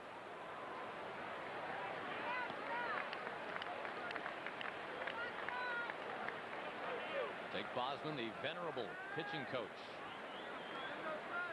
knows that Helling has a real comfort level with Bill Hasselman back there behind the plate. Maybe even more so than last year's MVP Pudge Rodriguez. Down the left field line, that's fair. Hattiburg, who doubled to lead off the 4th, looks like he will do it to lead off the 6th. He has. But again, that's only half the battle for the Red Sox. Getting runners in scoring position, not at all a problem. That's 9 of them in scoring position tonight. And again, only 1 of them has been cashed in. That's a pretty good pitch by Rick Helling, a 3-2 count. Houseman sets up down and away. The pitch is down and away. He just throws his hands at the ball and shoots it into the left field corner. It's going to bounce around at the 310 sign there, picked up by Rusty Greer. And an easy stand-up double. Get another look at Hattiburg right here. Just throws his hands at it, rifles it over the third baseman's head, Mike Lamb, and into the corner. Alexander showed bunt. He takes a strike. Well, here is a situation where Alexander does have to execute. He's got to try to hit a ground ball to the right side or get the bunt down. Because you want to get 1 run back if you can. And Alexander is not a great hitter, hitting only .213. So he has to execute here. He pops it up, but center fielder Kapler slipped. He does recover to make the catch. Boy, he almost took a header out there. Ends up being the first out of the 6th inning. Game break time. Rockies and the Mets earlier today. Afternoon baseball at Shea, and the Mets pretty much in control all the way. Leading 6-0 already. Benny Agbayani. Now this ball is supposed to be out of the ballpark. Put it way out of reach. Mets cruise to victory 13-2. And the Braves and the Mets continue to jockey in the NL East. Mets back to within 2.5 there. Of course, the Red Sox, they're 2.5 out on the wild card in the American League. Offerman takes outside. There's the NL East. I tell you, Florida's been playing some pretty decent baseball all year, but they're 14 out. Well, they've got a good pitching staff. Good young pitching staff. Been up there near the top 3 or 4 in the National League all year. Now, that was a really important at-bat by Alexander. Very poor execution. You're a little guy like that hitting .213. You got a runner at second in the middle of the ball game. You've got to execute. You got to get the man over to third base and try to cut this lead from 3-1 to 3-2. Because if the Sox are down 1 late in the ball game, they got a chance to come back and play some different type of ball. Here's another pop-up. This is getting absolutely ridiculous. Runner at second, nobody out. Alexander pops out. Offerman pops out. And the fans, how passionate they are here, you're starting to hear some boos because they're thinking the same thing we are. They say, hey, they got to execute. They're not executing. They're not doing the little things. Not so much Offerman, because with a runner at second, 1 out, he's got to try to get a base hit. But the key at bat was Alexander. And when your number 9 hitter in there for Garciaparra, he does not hit like Garciaparra. He's got to do the job and execute. And he knows it. You know, the Red Sox have been up with a runner at second or third now 12 times in this game. They are 1 for 12. I mean, that is an incredible amount of opportunity to have that many runners in scoring position already off a guy like Rick Helling. But the only production was the base hit by Carl Everett back in the 3rd inning. Scored Trot Nixon, who had doubled. Now, Jimmy Rice cannot swing the bat for him. Let me tell you, Jimmy was my hitting coach. He's outstanding. He's had very good years as a hitting coach here. This year, the club's just not responding. They're not executing. This guy, in my opinion, should be in the Hall of Fame. Oh, absolutely. And he's a very good situational hitting coach. He teaches that. How to hit in situations, use the field, go the other way. Well, he was known for being a big RBI guy. I mean, Tony Perez finally got in, and everybody pointed to the fact that he had the nose for an RBI in a big situation. You can say the same about Jim Rice. No doubt about that.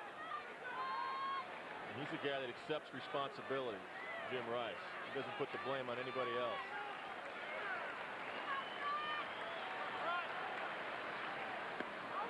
In there from Helling.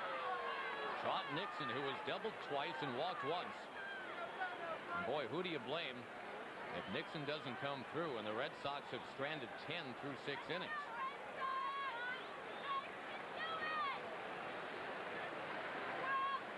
One run on 10 hits for Boston. Just missed. I'll tell you what, you mentioned Hasselman a moment ago, how Helling has a comfort zone with him. Bill Hasselman calls an excellent game, and most of the pitchers I had when Billy was my backup catcher and actually became a starter quite a bit of the time also, most of the pitchers, including Roger Clemens, preferred to throw to Bill Hasselman because he works them so well, both sides of the plate. Curveball got him. Rick Helling freezes Mr. Nixon. 10 left on, and despite 10 hits, the Red Sox just a single run tonight.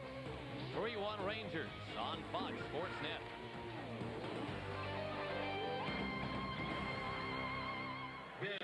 Well, Kevin, you talked about the comfort zone. Rick Helling seems to be in it with Bill Hasselman. Nothing against Pudge Rodriguez, but boy, Hasselman, he frames the pitches. He really does. He calls a great game. By the way, he hits home runs, too. He does do that as well. I mean, this guy could be a starter on a lot of ball clubs. Unfortunately, he got traded from Detroit back to Texas, and he's behind Pudge Rodriguez. But with the injury to Rodriguez's thumb, Billy's getting a chance to catch every day, and the pitchers love him, as I mentioned. And he really froze that last curveball by Rick Helling and gave the umpire a good look to get that strikeout. Well, he's used to being a backup behind a stud. He was the backup quarterback at UCLA behind a guy named Troy Aikman. He's a great athlete. He can run pretty well for a catcher, too. Has a good arm. Stretches out, pops it up to the Boston catcher. And Baratek has it for the out. That's 7 straight retired by Tim Wakefield. Folks, if you're ready for an Olbermann fix, Sunday Night Sports just got a whole lot better. The Keith Olbermann Evening News airs Sunday at 10, right here on Fox Sports Net. Each Sunday night, Keith provides his unique perspective on the world of sports. Check it out. Check local listings for the start time in your area. There's a knuckleball that got away. Royce Clayton ahead in the count.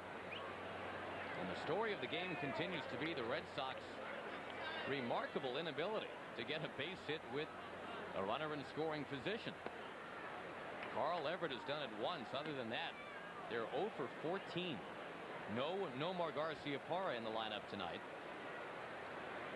And you almost have to say that's been an issue so far tonight. Into the crowd again, not to second guess, but first guessing right out of the box. A lot of the Boston fans tonight wondered, why rest Garciaparra tonight with the knowledge that he is nearly a 500 hitter lifetime off Rick Helling? Now, there's no doubt about it. I guess the reason Jimmy Williams said was because Nomar needs a day. He's been very, very tired. He's only hit .209 the last 9 games. And tonight he might have got healthy again. But you know, I mean, we don't know. Maybe Nomar's actually hurting, and as a manager, you protect your player. You don't want to let on. Who knows if there are other reasons behind it. Well, that's true, too. Clayton socks one into center, base hit. I mean, I talked to a few people before the ball game that are familiar with the situation. They said, no, he's not hurting. He's just very tired. So, you communicate with your players about that. It's not just Jimmy Williams' decision. Number 10, I'm sure he talked to Nomar. the second baseman, Jimmy explained to him, hey, maybe this is the right time. And I'm sure Nomar said, yeah, it probably is, Skip. Go ahead. I'll sit out. But if they can stay close, that's what I said. The Sox are so dangerous in this ballpark in particular late in the game. If they can stay close, only 2 runs back. That's why last inning was so important when Alexander didn't execute. And if you can make this a 3-2 game, that's what you have to understand about managing a ball game. Just because a team gets a lead on you by a couple or a few runs, you can still put people in motion. You can still put a bunt down. You can still execute. Because if you can get within a run late in the game and not be down 3 runs, now you can bunt, hit, and run in the 9th inning and do a lot of things. If you're down 2 or 3 in the 9th inning, you can't play any little ball. You got to go for a big inning. Well, 4 times in 6 innings so far, the Red Sox have had a man at second, if not third, with nobody out. That's a lot of opportunity. Well, and depending on your lineup, and Alexander is a guy, like I said, he has to execute. That's not Garcia Parra. It's a different story if you got a strong hitter up there last inning, runner second, nobody out. Yeah, you let him swing the bat, but a little guy like that, he doesn't get in there very often. He's got to do the little things to help you win a ball game.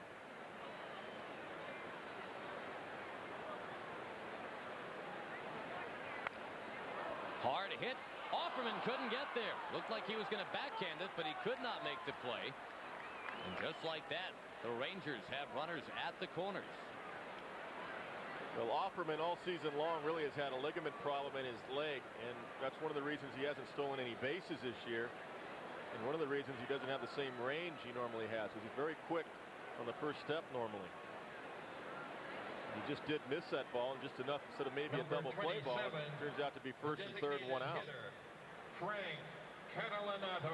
I asked Dan Duquette before the game, is it something that requires surgery? He said no. It's just he's going to need about 6 or 7 weeks off in the wintertime of rest for that to heal. Now here's a tough guy in this situation, Catalanato, because he hit that high knuckleball in the third for a 2-run home run and lined out his last time and lined out his first time up. So he's been on the knuckleball today.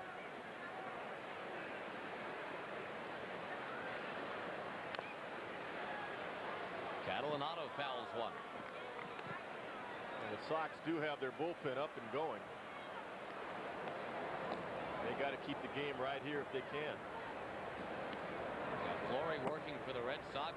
Mike Venefro has been working for the Rangers in support of Rick Helling for the last few minutes.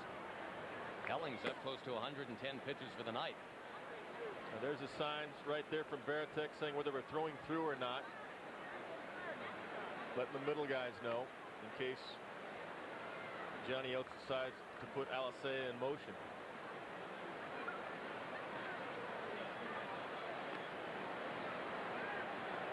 I don't think with Catalanato up there right now, first and third, 1 out, I don't think anything will be beyond right here. I think you're going to give Catalanato with that slow knuckleball a chance to pull one through the right side. If it's a power pitcher, it's a different story. You might put something on, but Yanks foul. yeah, well, that's what he's looking to do. 68-mile-an-hour knuckleball. You got a good guy that can pull the ball here. Let him go ahead and do that rather than try to run in this situation. Now 2 strikes, contact situation where he has to put the ball in play. Now it changes. Now he doesn't have the option of trying to pull the ball. He has to make contact if it's close. So this situation, it's okay to put Alicea in motion. Count dictates everything when you put runners in motion, not necessarily their speed. The game and the count and the situation of the score and the count dictate when you put people in motion. In the dirt and blocked. It's the lefty part of the lineup here for John Oates. Catalanato, then Greer and Palmero. And then after Kapler, Ricky Leday. Got a pretty good runner at third base. You know, good time for a possible double steal, even if Catalanato strikes out. It's tough to throw on. Pokes it back to the mound. Red Sox cannot turn the double play. In fact, they don't get an out. One run scores. It's runners at the corners again. A huge play. Wakefield had a tailor-made double play. And that's why I say, you know, with 2 strikes, Catalano just has to put the ball in play, and I'll say it's better to put him in motion with 2 strikes because he's just got to make contact. That's all Catalanato was doing. But it's an easy 1-6-3 double play, but Wakefield throws wide. Alexander wasn't quite there yet, and the ball sailed on him. So here we are, first and third, 1 out, 2 strikes. Catalanato's got to put the ball in play. No action by Alicea, and here's a double play ball. Now Tim just wheels and fires, but Alexander is not quite there yet, and the ball just sailed a little bit to his left and off his glove into center field for the error. Now Wakefield will get the throwing error, I'm sure. Yep, he does. And just like that, it's now 4-1 Texas. You've got the number 3 batter coming up, runners at the corners, and still just 1 out in the inning.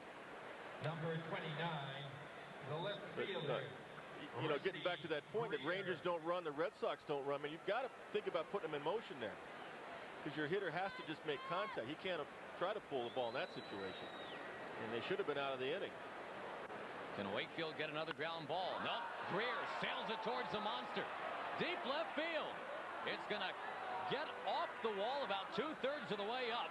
2 runs heading home, 6-1 Texas. Another remarkable turn. Right after, I mean immediately after the botched double play, which should have gotten them out of the inning. Rusty Greer makes them pay. It is 6-1 Rangers. Another ball up in the zone. Talked about the location of the knuckleball. If it's up, you get a chance to hit it. And look at that knuckleball right there. It starts out at the letters, ends up at the belt. Very hittable pitch, a fly ball pitch. And a fly ball in this ballpark goes for extra bases many, many times. 2-run double right there. Take a look at the location. I mean, that's just up and out over the plate. They will go ahead and put Palmero on intentionally to set it up for Gabe Kapler and try once again to get the double play. Wow, 3 runs in, and again, Tim Wakefield will tell you it should have been an inning-ending double play on the ball beaten back to him by Catalanato. The difference between 3-1 and 6-1. Greer having scraped the monster, knocking in 2. And a chance for us to examine the monster.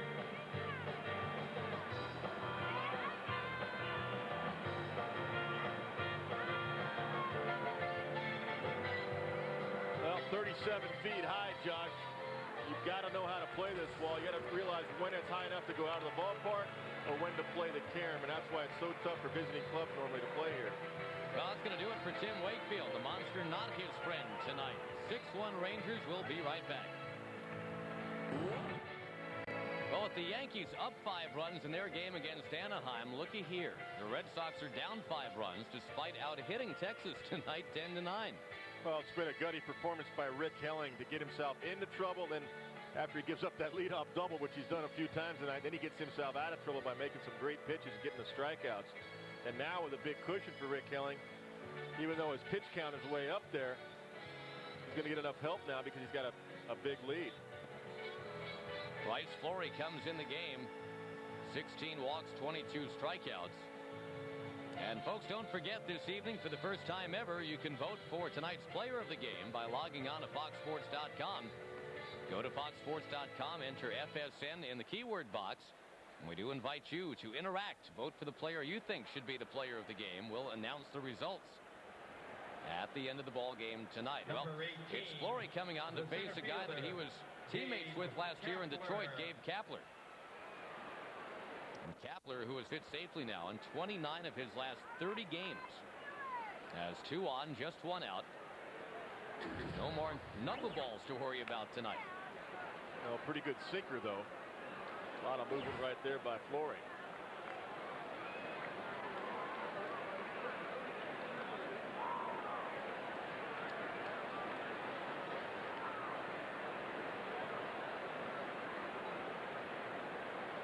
The Sox have been winning because of the pitching staff and the fielding all year long. First in the American League in team pitching, fourth in team fielding. But that includes the numbers of Pedro Martinez. But they have not been doing it with the bats, and once again tonight they fail to drive runs in when they have chances. They are 13th in the American League in team hitting at 267, and that is not a normal Red Sox clip, because normally the Sox are a very good hitting team.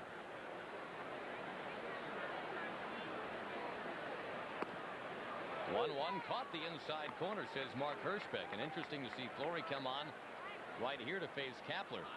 Again, they were teammates last year, and this year Kapler 2 for 3 against him.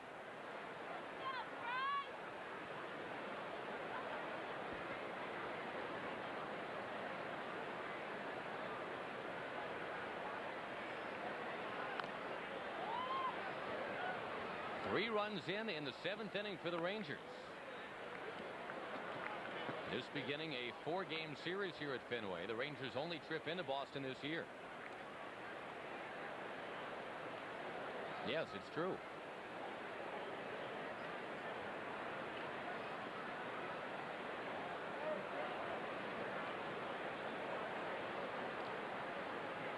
Infield still a double play depth. Pitch to Kapler.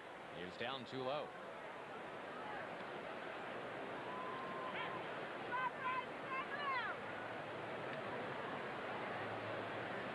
Well, that's a pretty interesting stat right there, because Pedro Martinez leading all of baseball in ERA with about a 1.5 ERA. Without him, the Sox go from first to third. That's quite a jump. Shows you what he means to this ball club. Flory gets Kapler.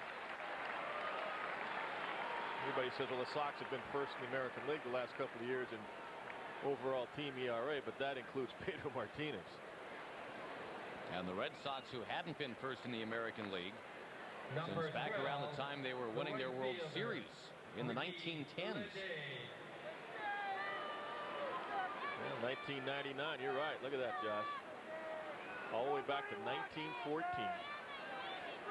This year, they are on top of the AL at 4.1. You know, just 8 years ago, 4.1 was back beyond middle of the pack in the American League. We're not talking a generation ago. We're talking 8 years ago. Ricky Leday takes down and outside. Well, you see so many guys today with so many starting pitchers with ERAs in the high 4s and the 5s. And 4 is considered good now, where the standard back in the 60s was anything under 3. 3 and under. Flory getting ahead of Ricky Leday, the right fielder. Of course, Flory's got to be glad that Juan Gonzalez is no longer the right fielder. Coming into this year, Juan Gonzalez 8 for 8 against Bryce Flory with 7 extra base hits. Slightly better numbers against Ricky Leday, obviously. Well, one thing Flory has, and you know, Josh, you've seen a lot of him, this guy's got good movement on his pitches. If he can just get the location down. Movement and location. Yeah, will give you a lot of success. The Red Sox regard him, Kevin, as kind of a Charles Nagy type, although in relief instead of starting. Strike right there. Wow. To finally end the inning. Bryce Flory strikes out Kapler and Leday, but 3 runs are in the 7th to make it 6-1. We're at the stretch, and we'll take a look at what's coming your way tonight on the National Sports Report following our game. For that, it's back to the Fox Network Center. Well, Bryce Flory made a nice pitch. Now, it's not where the ball crosses, not where the catcher catches it, it's where it crosses the plate. And the strikeout to Ricky Leday. Take a look. Right above the knees. And then watch the bottom fall out after the ball crosses home plate. So let's take a look at pitch tracks. Yep, absolutely right, by Questec.com. Right on the corner. Good call by Mark Hirschbeck. Too many times the umpires are criticized because you see something live like that fast, and you look at the catcher the way he catches it, but he had to catch it that way because of the movement of the pitch. But it's where it crosses the plate, not where the catcher catches it. Good call. Good look at it, too. Absolutely. Carl Everett takes a strike. Rick Helling continues to be a big part of the story tonight, looking to go to 15-8 for the year. He's up and over 110 pitches, but he's cruising right now, leading by 5 runs. And the question, I guess, that we ask Kevin, is it what the Red Sox have done to themselves, or is it what Helling has done to them? Well, I think a little combination of both. They swung at some bad pitches when they had chances to open up the game. Bases loaded in that second inning. Hatteberg was up there in a 3-2 count, chased a high fastball for ball 4 that would have walked a run in. Troy O'Leary was at third base then. And after that, Helling just got out of that inning, striking out Mally Alexander in the second and then popping out Offerman. And now he goes after Carl Everett. And an 8 strikeout night for Rick Helling. Not that we're stumping for any particular candidate, but we remind you that courtesy of Nissan, you can vote for tonight's player of the game by logging on to foxsports.com. If any of Rick Helling's friends and family are watching, by the way, you just go to foxsports.com, enter FSN in the keyword box. You can vote for Rick Helling. You can vote for any of the Red Sox. You can vote for Frank Catalanato. Here's Daubach, sailing one to right field, all the way back to the warning track. 2 down.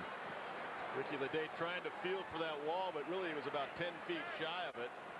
Saw him reach out with the left hand, but put the fly ball away. And the Sox now have to play for a big inning, and they do anyway. We talked all game, Josh. They don't play little ball anyway, and now they've just got to slug their way back into this game. Instead of being a run down or 2 runs down, now they're 5 runs down. Consequently, they forced the issue. Just saw Everett strike out, leading off the inning on a bad pitch. Now we see O'Leary chasing the ball up. Daubach trying to force the issue. Now the Sox are in trouble. 10 runners left on base. They've had 9 men in scoring position tonight. And they trail 6-1. Boy, Helling is putting on a show right now. Fastballs crossing just below the letters, curveballs dipping in at the knees. That is a 12-6 curve. If you have a clock, the hand is on a 12, and it goes down to the 6. It just drops off the table. Tag to right field. Troy O'Leary hits it out. And the Red Sox on the board again, getting closer at 6-2. That's the only thing they can do is slug their way back. You got a high fastball after an outstanding curveball. You just try to change the eyesight of Troy O'Leary, and you left it up and out over the plate. He hit an 0-2 pitch out of the ballpark. Now 0-2. Hasselman wants the ball up, and that's where it was, but it didn't get in enough. Just left it up and out over the plate. We talked earlier about O'Leary being a great fastball hitter, and he drilled it. Now Lou Merlone back live, shoots one into center field, a base hit for him. Merlone a 3-hit night. Well, we've said the whole game Helling's not going to be able to finish this game because he's had a high pitch count almost every inning. Well over 100 pitches in the 7th inning. Johnny Oates coming out right now. Yeah, they've had a right-hander, I believe that's Zimmerman in the bullpen. That's right. And it looked like he was going to be able to get through the 7th okay, but then the 0-2 fastball clobbered out by O'Leary. Well, the 115 pitches, as we talked about, Rick Helling averages 113 pitches per start.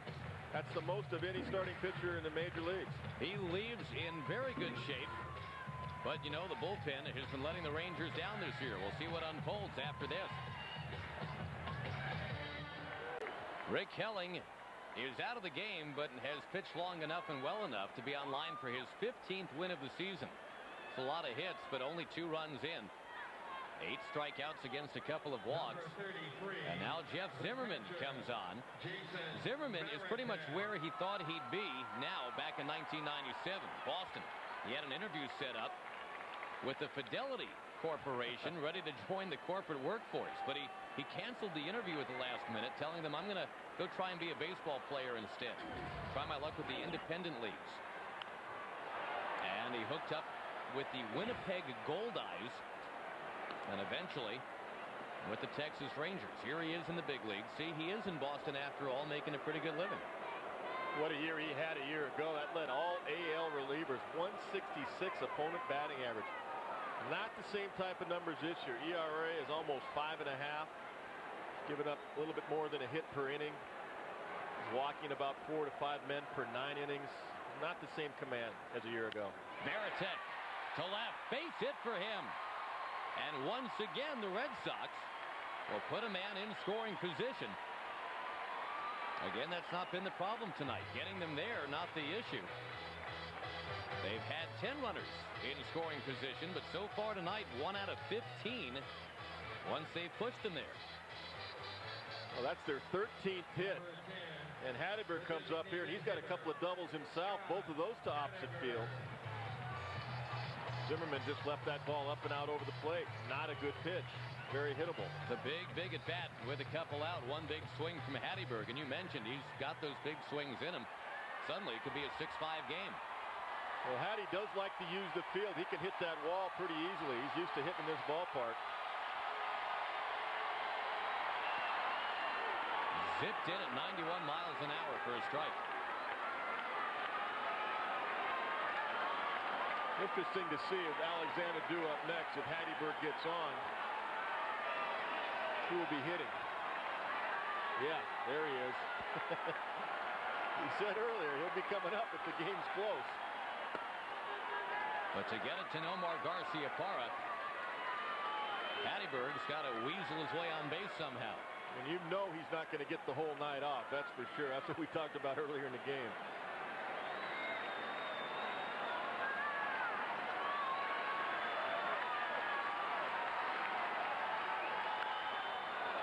Fouled at the plate. Boy, wouldn't that be something? Then all the talk show callers would be hailing him as a genius. Boy, they brought him in off the bench at just the right time. Well, that's the one thing you know when you start guys like Alexander, your backup guys, that you're going to have a good bench. You got Bronya from the left side, you got Garciaparra from the right side, and you pick your spot when to use him. And if Garciaparra comes up this inning, he's got a chance to tie the game. First the 1-2 inside. I mean, this is a huge out for Jeff Zimmerman.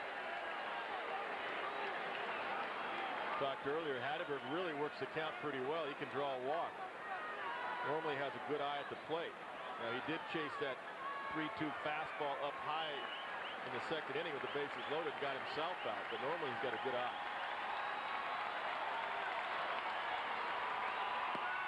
Just off the plate outside, and now the runners will go in motion with the count full. Pretty typical Hatteberg at bat, working the count like he does, laying off the close pitch. Now the fans are into it. They're standing at Fenway.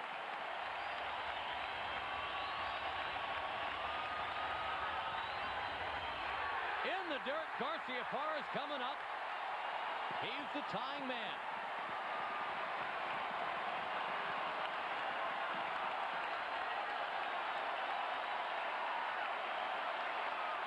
Ladies and gentlemen, your attention, please.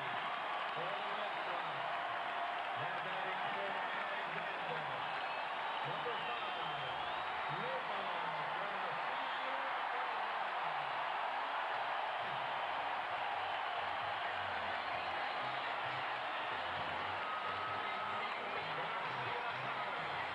So much for your rest.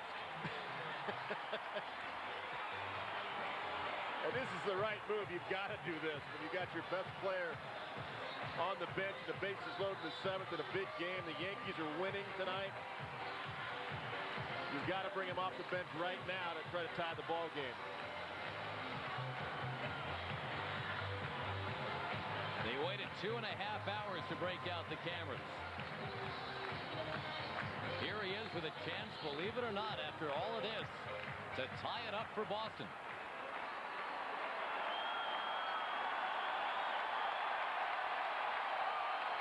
MVP candidate. Mayor of Boston candidate.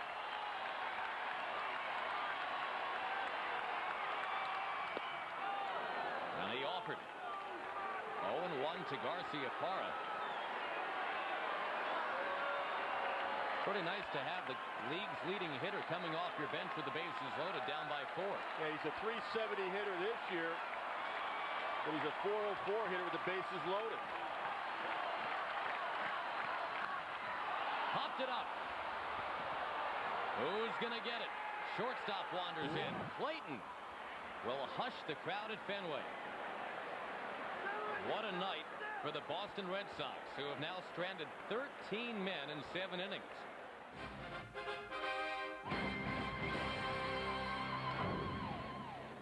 Off we go to the 8th inning in Boston, and the number of the night has got to be 13. That's the number of hits for the Red Sox. That is also the number of men they have left on base. Same story, by the way, a couple of nights ago against Tampa Bay. They left 13 on. Well, Nomar had a chance to tie the ball game if he hit one out, but Jeff Zimmerman made the biggest pitch of the ball game, getting Nomar to pop out to shortstop to end the bottom of the 7th inning. And now Nomar has to play a couple of innings of defense and hope that he gets another at bat in the bottom of the 9th. Now batting for the Rangers. Top Flight XL 2000 Major League home run leaders. Get that in for you here as we head to the 8th inning. Rafael Palmeiro, since 1996, is on the list. Now there's a future Hall of Famer right there in Rafael Palmeiro. Mike Lamb, by the way, number 13. Bounces one under the glove of Garciaparra just in the game. And Garciaparra a little bit shaky heading after that one. His first action in the field tonight. Yeah, Nomar normally has outstanding range going to his left and right. This ball is a ball that Nomar normally makes, but remember, he's been sitting for 6 innings. Actually 6.5 innings before he made his pinch hit appearance in the bottom of the 7th. So, you know, he has been cooled down for the last 2.5 hours. He did take some infield practice and batting practice today, but he's been sitting on the bench, so he wasn't able to make that play. Bill Hasselman showed the bunt and is ahead of Bryce Flory 1-0. Hasselman with a home run tonight, his 4th of the year. Now Johnny Oates trying to get a 5-run lead, so a grand slam can't put him in the situation like they were in the bottom of the 7th. That's why Hasselman squared the bunt. Wants to get a man in the scoring position. And hopefully a base hit to get that 5-run lead where a grand slam can't tie you or beat you. That's the thinking of a Major League manager. You like that 5-run lead going into the bottom of the 8th or 9th. Former battery mates here, Bryce Flory and Bill Hasselman with the Tigers. Hasselman also a former Boston Red Sox. In fact, he caught Roger Clemens quite a bit. Speaking of Detroit, he caught the Roger Clemens 20 strikeout game in Detroit. I was just going to say, well, I was there. Now, what did you think of Roger that night from the outset? Did you think he had, I don't know, 15 in him? Early, we knew he had good stuff, but I'll tell you what, one of the pitchers, you know, keeps the chart. He said, like, after 6 innings, he had, I don't know, something like 15, 14, 15, that Roger had to go for it. We knew he had a lot of strikeouts, but we didn't realize that he had a chance to tie his own record. Well, the opposing pitcher in that game, interestingly, was Justin Thompson, who was the key part of the trade that the Rangers made this offseason with the Tigers. Of course, Thompson has been out all year. He was supposed to be a left-hander who could step in and win 15. Right. Pretty good pitcher, too. I like his stuff. Well, this is a hitter's count right here, 2-0. I'd let Hasselman try to drive one again out of the ballpark. Runner goes. It's a bouncing ball. At least they stay out of the double play. Another chance for Garciaparra, who shoots it across to get Hasselman. Yeah, that's a good move by Johnny Oates. Get somebody in motion, stay out of the double play, let Hasselman swing the bat. Hasselman executes and gets his man in a scoring position. That's what the Rangers have to do more of, put people in motion. Folks, we'd like to remind you that next Thursday, most of you will see the A's and the Indians. Wild card battle at hand in Cleveland. Some of you will see the Cardinals and the Braves. Check local listings for the game and time in your area. Baseball Thursday on Fox Sports Net.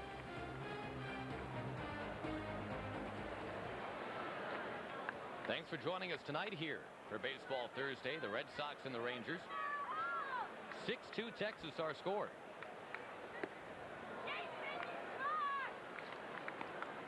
And really the big play of the ball game, as it turns out, top of the 7th. With a couple on, 1 out, Frank Catalanato bounced into what looked like a double play, but Tim Wakefield threw it away.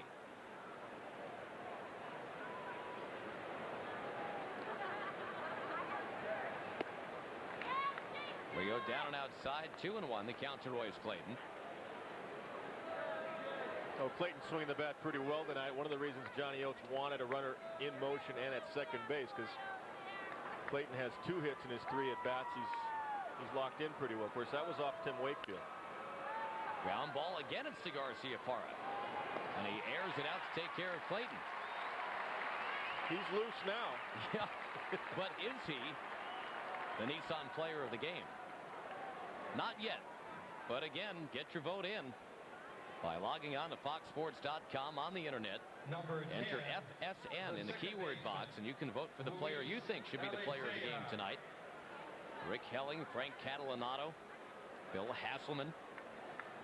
How about Lou Merloni in what for now would be a losing effort, 3 for 4. Alicea lost the bat. That is a nasty sinker. He's got great movement.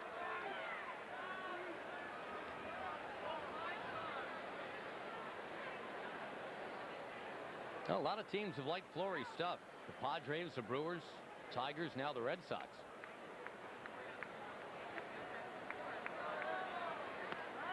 A sinker baller.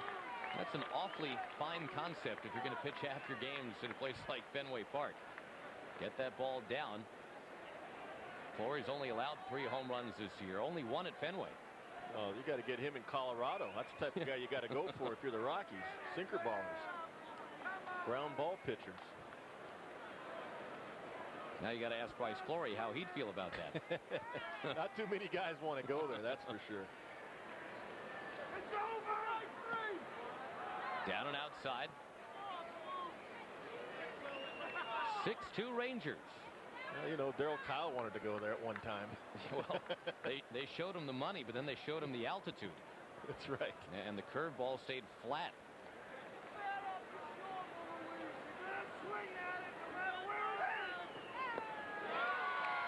Alicea strikes out. Bryce Fleury again driving the ball down in the zone. Has done a nice job in relief. The leadoff single didn't turn into anything. Top of the order coming now for Boston. Red Sox down by 4.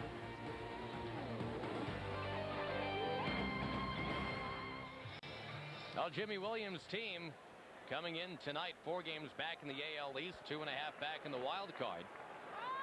Plenty of opportunities to break through tonight, but Texas leads at 6-2.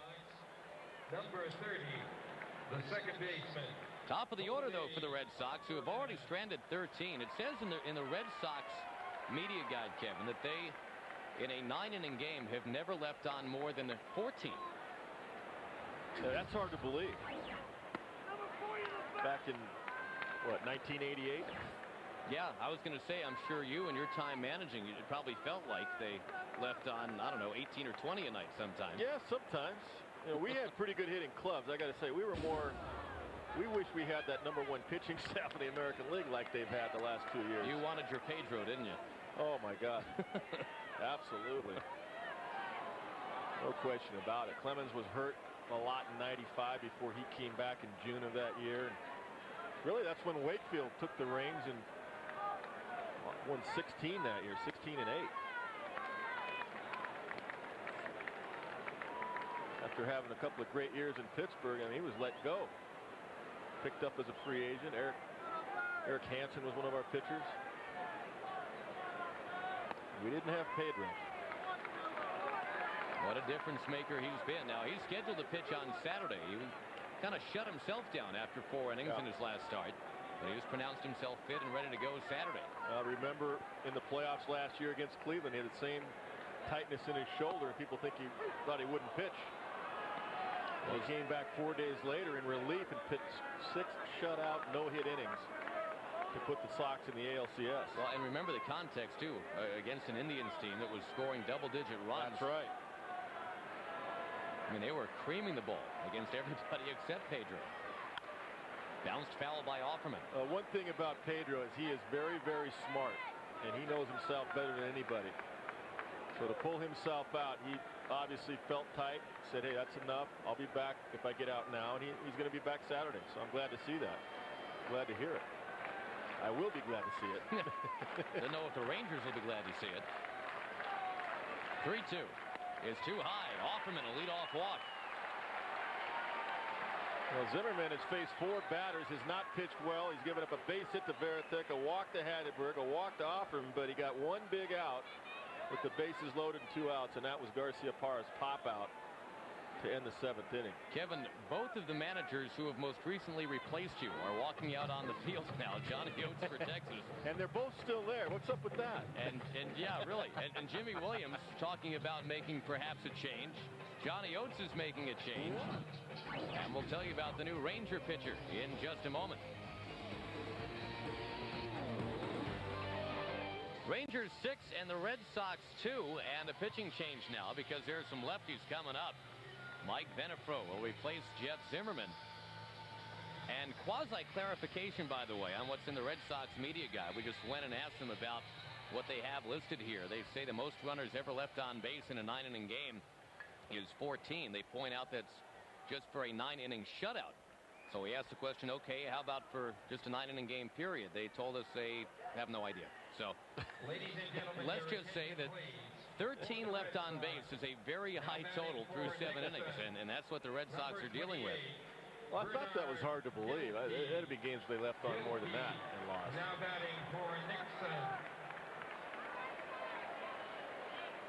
Get a pinch hitter here for the Red Sox, Bernard Gilkey, instead of Trot Nixon. Get a right-hand bat up there against the lefty Venefro. Jeff Zimmerman went 2/3 of an inning. Little loop shot, right field. It is going to drop. 2 on, nobody out. And how many times can the Red Sox keep reloading here? Every inning they've had something going on. But in only 2 innings have they scored. Well, this is going to be a John Wetland game. I can feel that for the Rangers.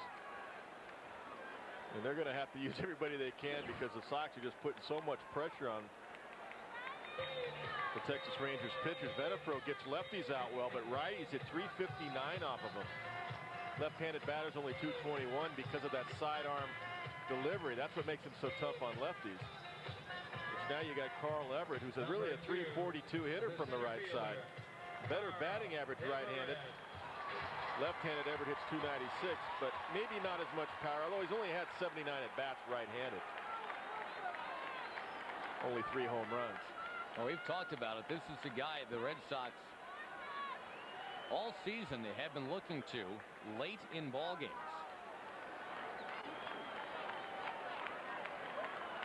Batting righty for the first time tonight. Chops it near third, but foul.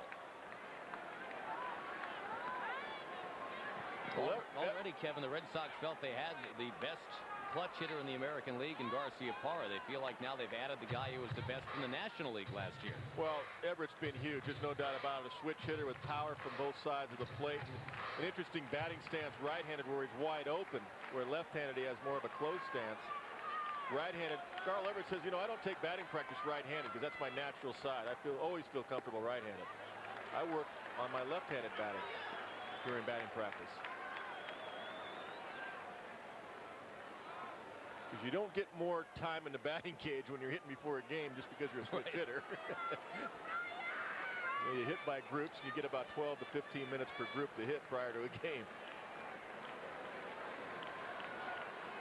Out in front, a frisbee sent up there by Venefro. It's 1-2. If you want to work on your switch hitting, you got to go with extra batting practice way before the game. And I know Jimmy Rice really works with all these guys, takes them out beyond center field. There's a hitting cage under the stands in center field.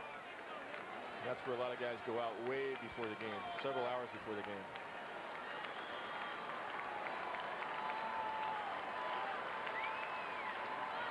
Got him! The Red Sox are 1 for 17 with runners in scoring position tonight. That's a huge out right there. He dropped the breaking ball prior to this last pitch, 76 miles an hour. Then he paralyzes Everett and gets him actually swinging with a 90-mile-an-hour fastball. Nice sequence. Take a look at Venefro versus Everett. Chop foul right there. Little off speed. Turned it over. A little breaking ball there. Fastball in. Now batting for Daubach. And with a lefty due and Brian Daubach, again, Jimmy Williams goes to the bench. Mike Lansing is going to come to the plate. So already we've seen Garcia Parra off the bench, Gilkey off the bench. Here's Lansing off the bench. Former Colorado Rocky. This is the advantage of having a lefty in the bullpen. And preferably you like 2 of them. He can turn the lineup over. Make the opposing manager unload his bench. Force him to do something else. That's the whole point of managing. Force the opposition to make a decision.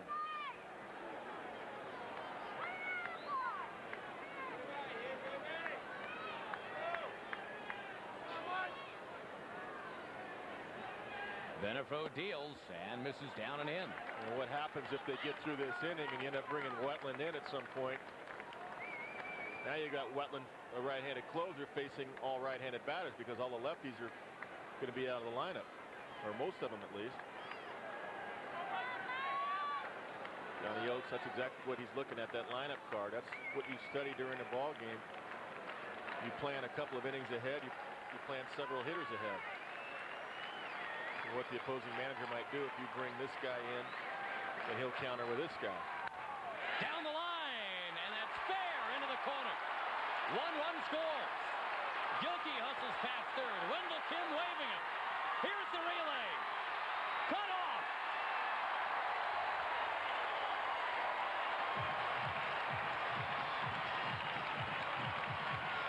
And it's Mike Lansing off the bench to turn 1 out of 17 with runners in scoring position, 2 out of 18. Now what Johnny Oates could have done was have a righty ready.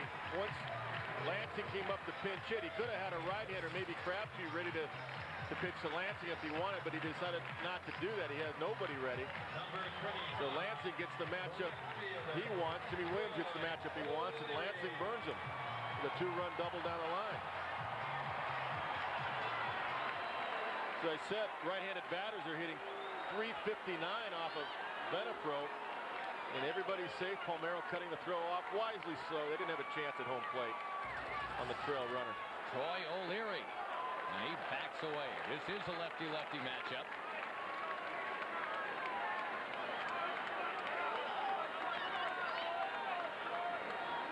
One of the runs charged to Zimmerman, the other to Venafro. Red Sox right back in at 6-4.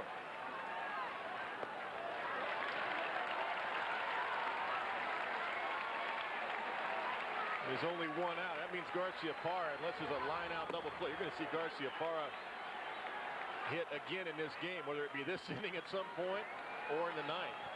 You're going to see him get another at-bat.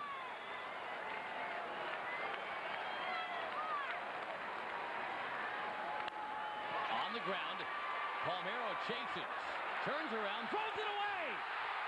The Gold Glover threw it away. It is 6-5.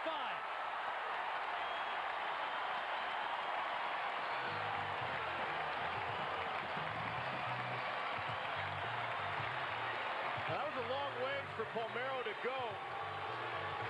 I think Alicea really could have taken that ball and made the play much easier. Troy O'Leary is not a speed burner. He runs okay, but he's not a burner. Look at how many steps. 6, 7, 8, 9, 10, 11, 12 steps to turn around. Couldn't find the grip. And still a good throw would have gotten him, but Alicea's got to call him off, just take the ball and make the play much easier. Would have had plenty of time to get O'Leary. And Rafi's got to recognize that Alicea is right there in front and behind the ball. The tying man is on. That's going to be it for Venafro. The Red Sox with 3 in the 8th, and they go to the bullpen now with hometown hero Lou Merlone coming up. How about this ball game? 6-5. Well, the scoring of that last play, it's a base hit, as it turns out, for O'Leary and an E3. Charge to Palmeiro, allowing a run to score. It's now 6-5. Red Sox down by 1. And as we go to a game break, we'll show you what's happening with the Angels and the Yankees. The Yankees holding a slim 2-0 lead in the bottom of the 6th when Dave Justice, how about Dave Justice, 32 home runs now. Luis Sojo would later tack one on. 6-0 now Yankees in the 8th. The Red Sox trying to hang with them. And a pitching change for Texas. Tim Crabtree, the hard thrower out of Michigan State, to face Lou Merlone out of Providence College. Well, you're right. A hard thrower, 94, 95 fastball, hard slide. This guy's got good stuff. Merlone chops it near second. They get 1, they get 2. 1 pitch, 2 outs. And we stay 6-5 Texas at the end of 8. You mentioned it, though. Garciaparra will bat again before it's done. Back after this.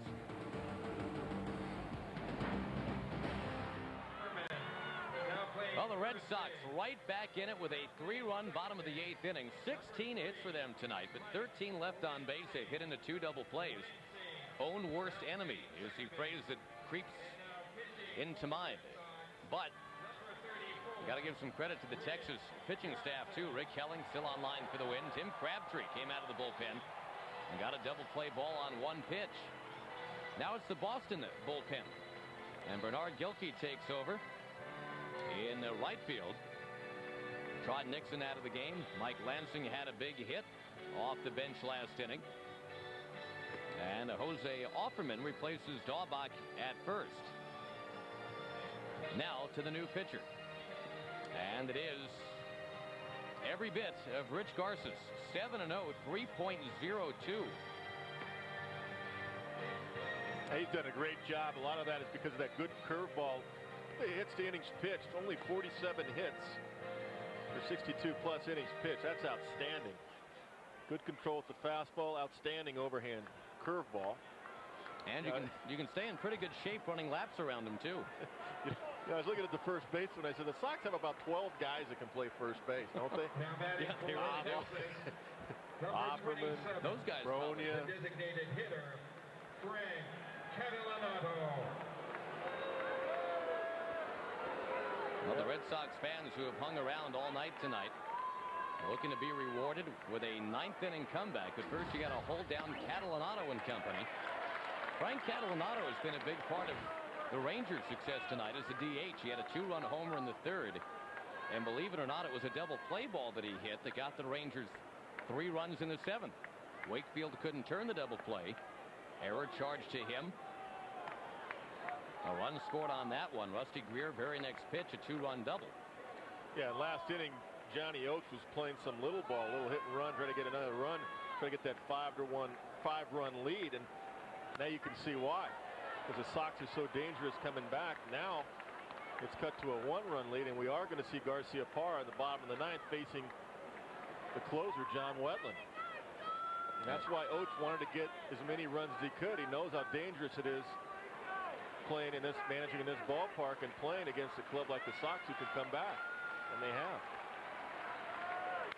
Catalanato reaches out, sends it towards the alley in right center. That's trouble. It bounces. It's cut off by Gilkey. And Catalanato, a home run earlier, now a double to lead off the 9th inning. And big double right there. And you got a perfect guy up here to execute. That's Rusty Greer. Try to get the runner over to 3rd base. Take a look right here. This ball's pretty good pitch. Backdoor curveball. He goes down and gets it full extension just to make contact. That's all he was trying to do, and just hit it in the right spot. The gap in right center field. Cut off by Gilkey, but a stand-up double. Now, Greer, as I said, the perfect guy to execute. He's going to really try to get this ball to the right side. Texas Rangers need another run. Oates wants another run. He's got Palmeiro on deck. So Rusty Greer is going to try to get this ball on the ground to the right side. Pair of doubles to get him close to 50 runs batted in for the season now. Garces, perhaps distracted by the Outback Steakhouse sign, staring him right in the face. Oh, gosh. No. Did I say that out loud? I'm sorry. 2-0 the count. No, they do have fun. He's a good guy. I love this guy, though. He pitched for me, and I love him. He's a very likable guy. Well, and they absolutely love him here in Boston. He takes it all in stride. Yes, he does. You know, when he first came up with the Twins, Minnesota, they wanted him to lose a lot of weight, and he just couldn't do it. And consequently, they were down on him. Well, Sox picked him up, and the rest is history. That ball socked to right field. It gets by Gilkey, and it's scooped up by a fan. I think the run was going to come on home anyway, but now it's a fait accompli. Well, Rusty Greer does do the job, gets him over and gets him in. That's even better. But he did try to get something he could pull. He waited till he got the right count to pull something. Got his pitch and turned on it. 3rd double of the night for Rusty Greer. Great execution. That's just good hitter. That's why I said it's a perfect guy to execute here. Got something middle in to turn on, and that's not a good pitch by Garcia. It's not a good call there because that's what Rusty wants. He wants something he can pull with a runner at second base. So that's not a good call by the Varitek and not a good pitch by Garcia in this situation. 91 fastball into Rusty Greer because that's what he's looking for. Palmeiro popping one up. Back of third, Merlone makes the catch. Garcia, who has done the job all year, finally gets the first out of the ninth. And seriously, for anybody that doubts his ability because of the weight, 2 words, right? David Wells. Don't know if he'll be featured on the National Sports Report tonight, but I suppose you'll have to tune in to check it out tonight at 10 and midnight. Actually, a little beyond 10 and midnight now as we bled over slightly. PGA coverage, some football talk, and Jim Rome has a couple of special guests tonight. It's all coming up on the National Sports Report when the game is over tonight. Gabe Kapler at the plate. Kapler yet to hit a ball out of the infield tonight, but he is 1 for 4.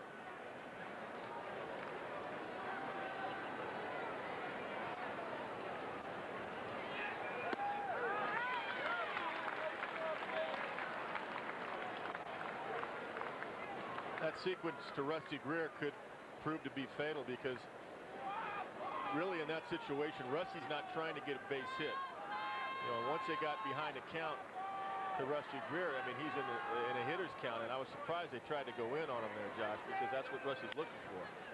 In on him, a ground ball to short. Garcia Parra flings it across. So now 2 out. Greer moves to third. You know, with 2 strikes, it's a different story. Then you can work the count. Then Rusty's just trying to put the ball in play. But when you're in a hitter's count like that, runner at second, nobody out, and you got a guy that can handle a bat like Rusty Greer, you do not want to go inside. You're just doing him a favor. The right fielder. And we'll see if that big run, that big extra run here in the top of the ninth proves to be the difference in the ball game. By the way, the executive producers of Fox Sports Net, Arthur Smith and Bill Borson. Coordinating producer for Baseball Thursday, Larry Myers. Tonight's game produced by Tom Hewitt. Directed by Roy Alfers. Head of field operations, Andrea Jenkins. Ground ball, second base, great play. Lansing to first. To get the Red Sox to the bottom of the ninth with a spring in their collective step. They need 2 to tie, they need 3 to win on Fox Sports Net.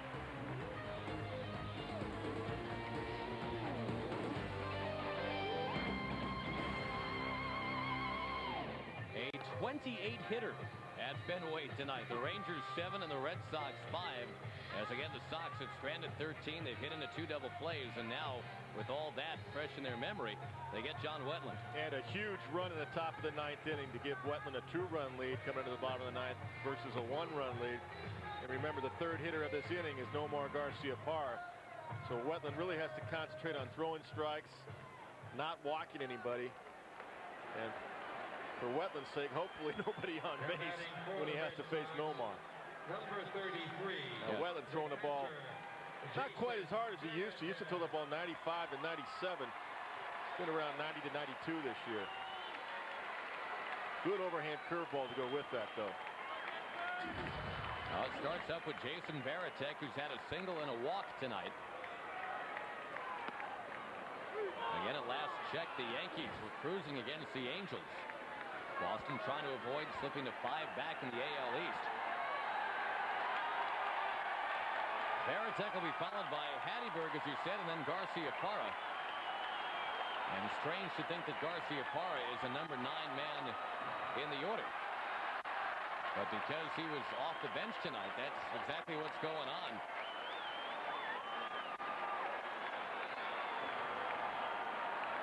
Everybody's got to wait here. There's a local moron making his way around the field. So John Wetland steps off. And you notice nobody seems to be particularly amused.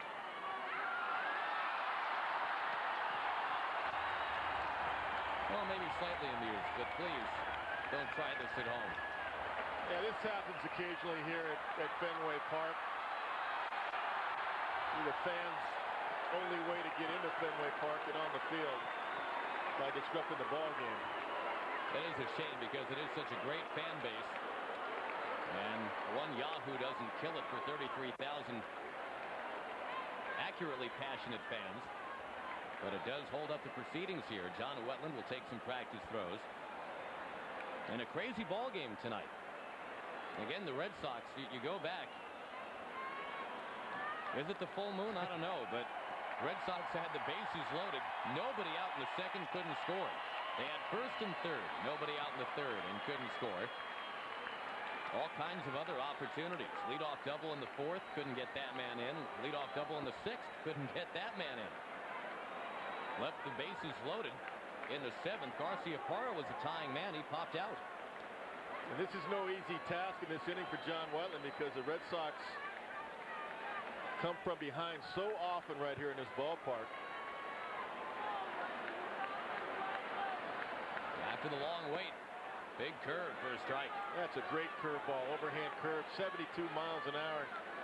Great differential between the curveball velocity versus his fastball. That's what makes him so tough to hit, because the fastball will be 90 plus. What is wrong with that? 5 pitchers used by John Oates tonight. Rick Helling, remember, started, went 6 2/3, and if he wins it, he'll be only the second 15-game winner in the American League. David Wells already has 17. Tap towards second. 1 out. Big out on a nice curveball from John Wetland. Scott Hatteberg will come up. About time for us to figure out the player of the game, brought to you by Nissan. The fans have spoken, and they have anointed Rusty Greer. 3 doubles, 3 RBI. Number 10. Well, they love him on the web. Thanks to those of you that voted tonight. Appreciate that. Well, he had that big double in the 7th inning, a 2-run double off the wall in left center field, and in the top of the 9th, a big double to right field to give him the 7th run. Give John Wetland a little breathing room.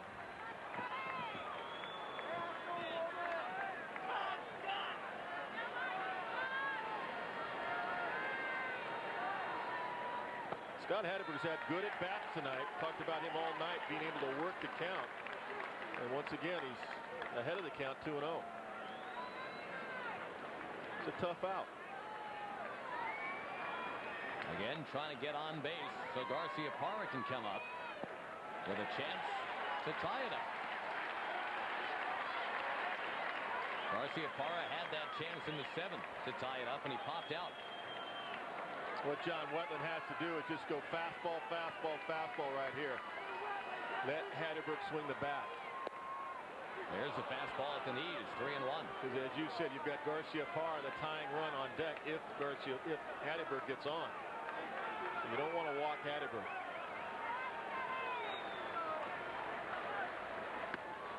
Pumps it right down the middle. That's what you got to do. Make him swing the bat. He's taken 5 pitches here.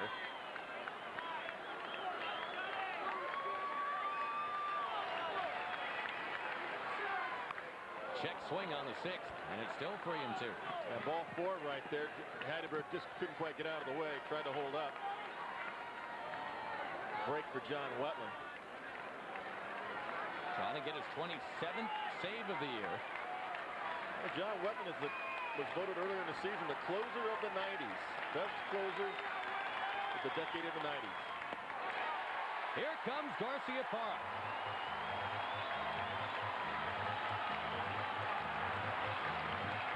Another nice at bat from Hatteberg to get on base.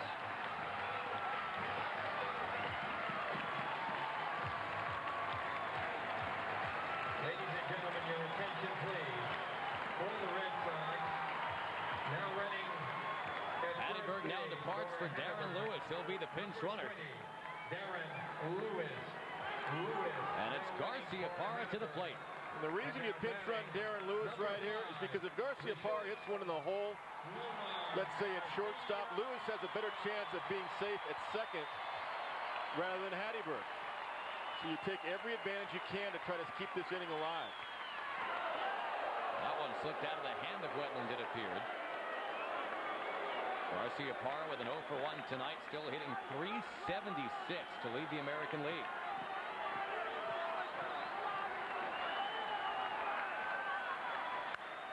Another pop-up. rendering him 0 for 7 lifetime against Wetland. So off the bench, Nomar not quite on tonight. A couple of fly ball outs. And it will be left to Jose Offerman. Well, we mentioned a couple of times, Nomar Garciaparra, his last 9 games is only hitting .209. He does come in tonight's game as a pinch hitter in the 7th. It pops out to short. This time, a pop out to right field. Pulling off the ball just a little bit. That happens in August. We're in the dog days. A little bit tired. That's why he got the rest to start the game. Red Sox in danger of stranding 14 tonight.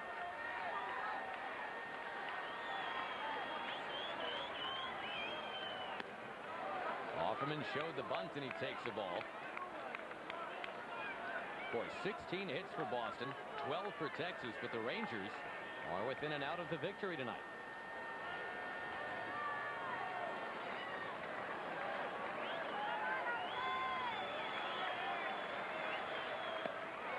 The remains of a sellout crowd trying to pump up Jose Offerman now. Gilkey on deck.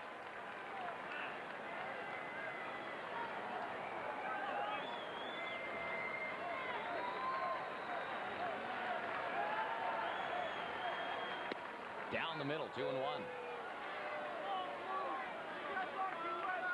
Again, this is a 4-game series between the two teams. Texas, which has always been a tough opponent, it seems, for the Red Sox the last few years. They've got a chance to really destroy some things for Boston. Towards right, base hit. And the winning one is going to come up. It'll be Gilkey. Offerman on base 3 times tonight. And the reason it's Gilkey and not Trot Nix is because when Johnny Oates brought Benefro in, the lefty, it forced Jimmy Williams to bring his right-handers off the bench, and Gilkey was one of them in the 8th inning. Now, Gilkey did get a base hit off the lefty Benefro, but now he's got to face John Wetland. And that's why the lefty came in that inning. Johnny Oates wanted Jimmy Williams to unload his bench, so he didn't have to see a lot of lefties. For John Wetland to have the matchup with the righties in this inning. Number 28, the right fielder. Rico Brogna has come on the pinch run for Offerman. Remember, Offerman's got the bad knee. Gilkey takes a strike. So no pinch hitters this inning, but 2 pinch runners. It is Gilkey left to decide it here.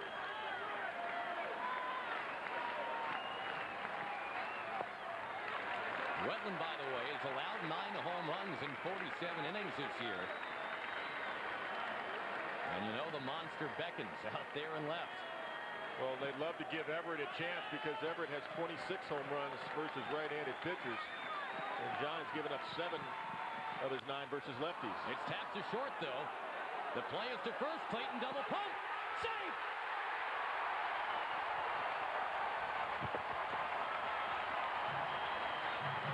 For a double pump, and Everett is going to come up with the ball game on the line.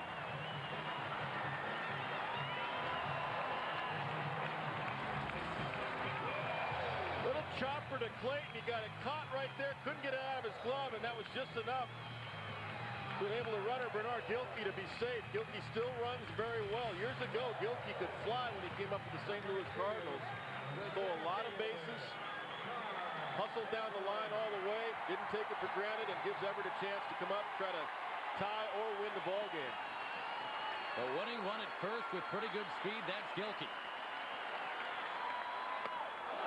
Now here's what you have to keep in mind about Carl Everett tonight. He has already stranded 5. He has struck out on each of his last 3. That's a balk. How about that?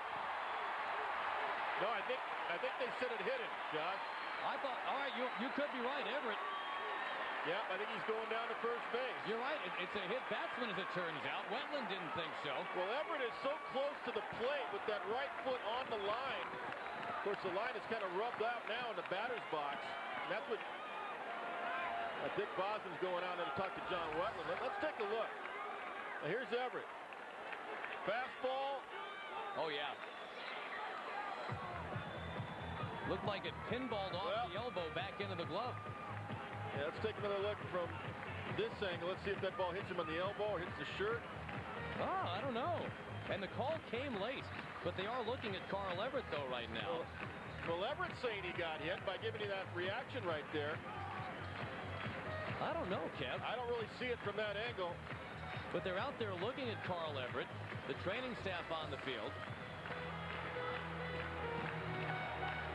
He was pointing to one of his fingers.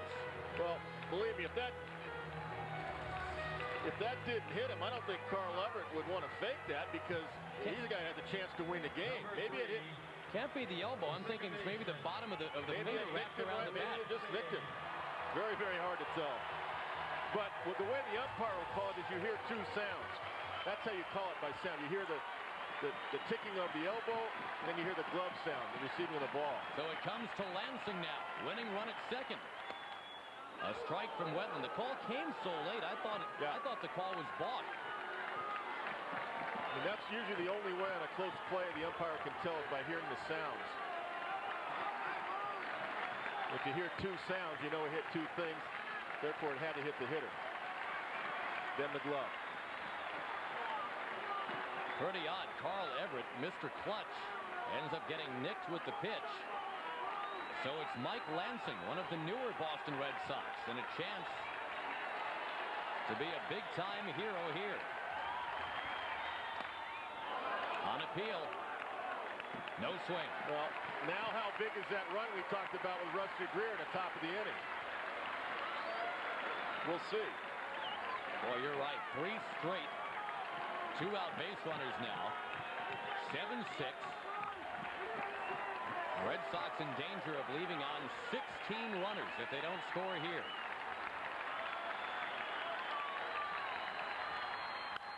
Left field towards the monster. The Boston Red Sox are going to win it.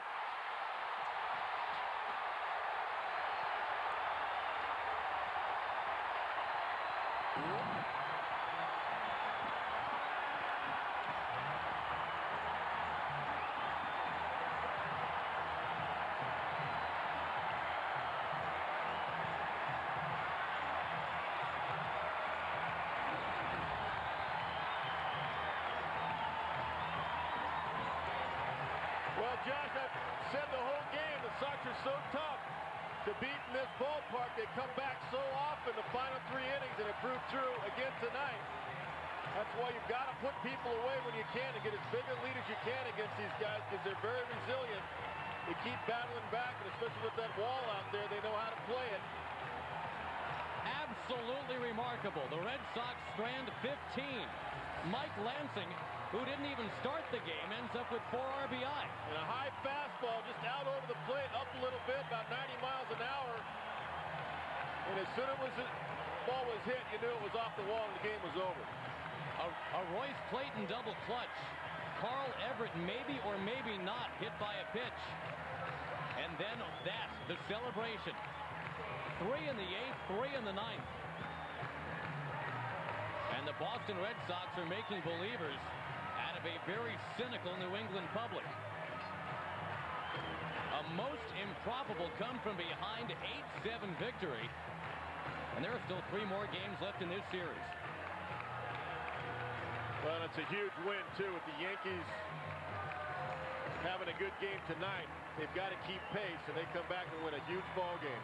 To make Rich Garces 8-0. What a ball game. And don't forget, this weekend on Fox Saturday Baseball, some of you will see an encore. The Rangers and the Red Sox, plus other regional action. It all begins at 1 Eastern and Pacific. Please check local listings. Next week on Fox Sportsnet Baseball Thursday, on the wild card race intensifies. Oakland and Cleveland. Others will see the Cardinals and the Braves. Coverage begins at 7 Eastern, 4 Pacific. Now, don't forget the National Sports Report coming up next. For Kevin Kennedy, Josh Lewin. It was one that you had to see to actually believe. And you know what? Some probably still don't believe it. Red Sox 8, Rangers 7.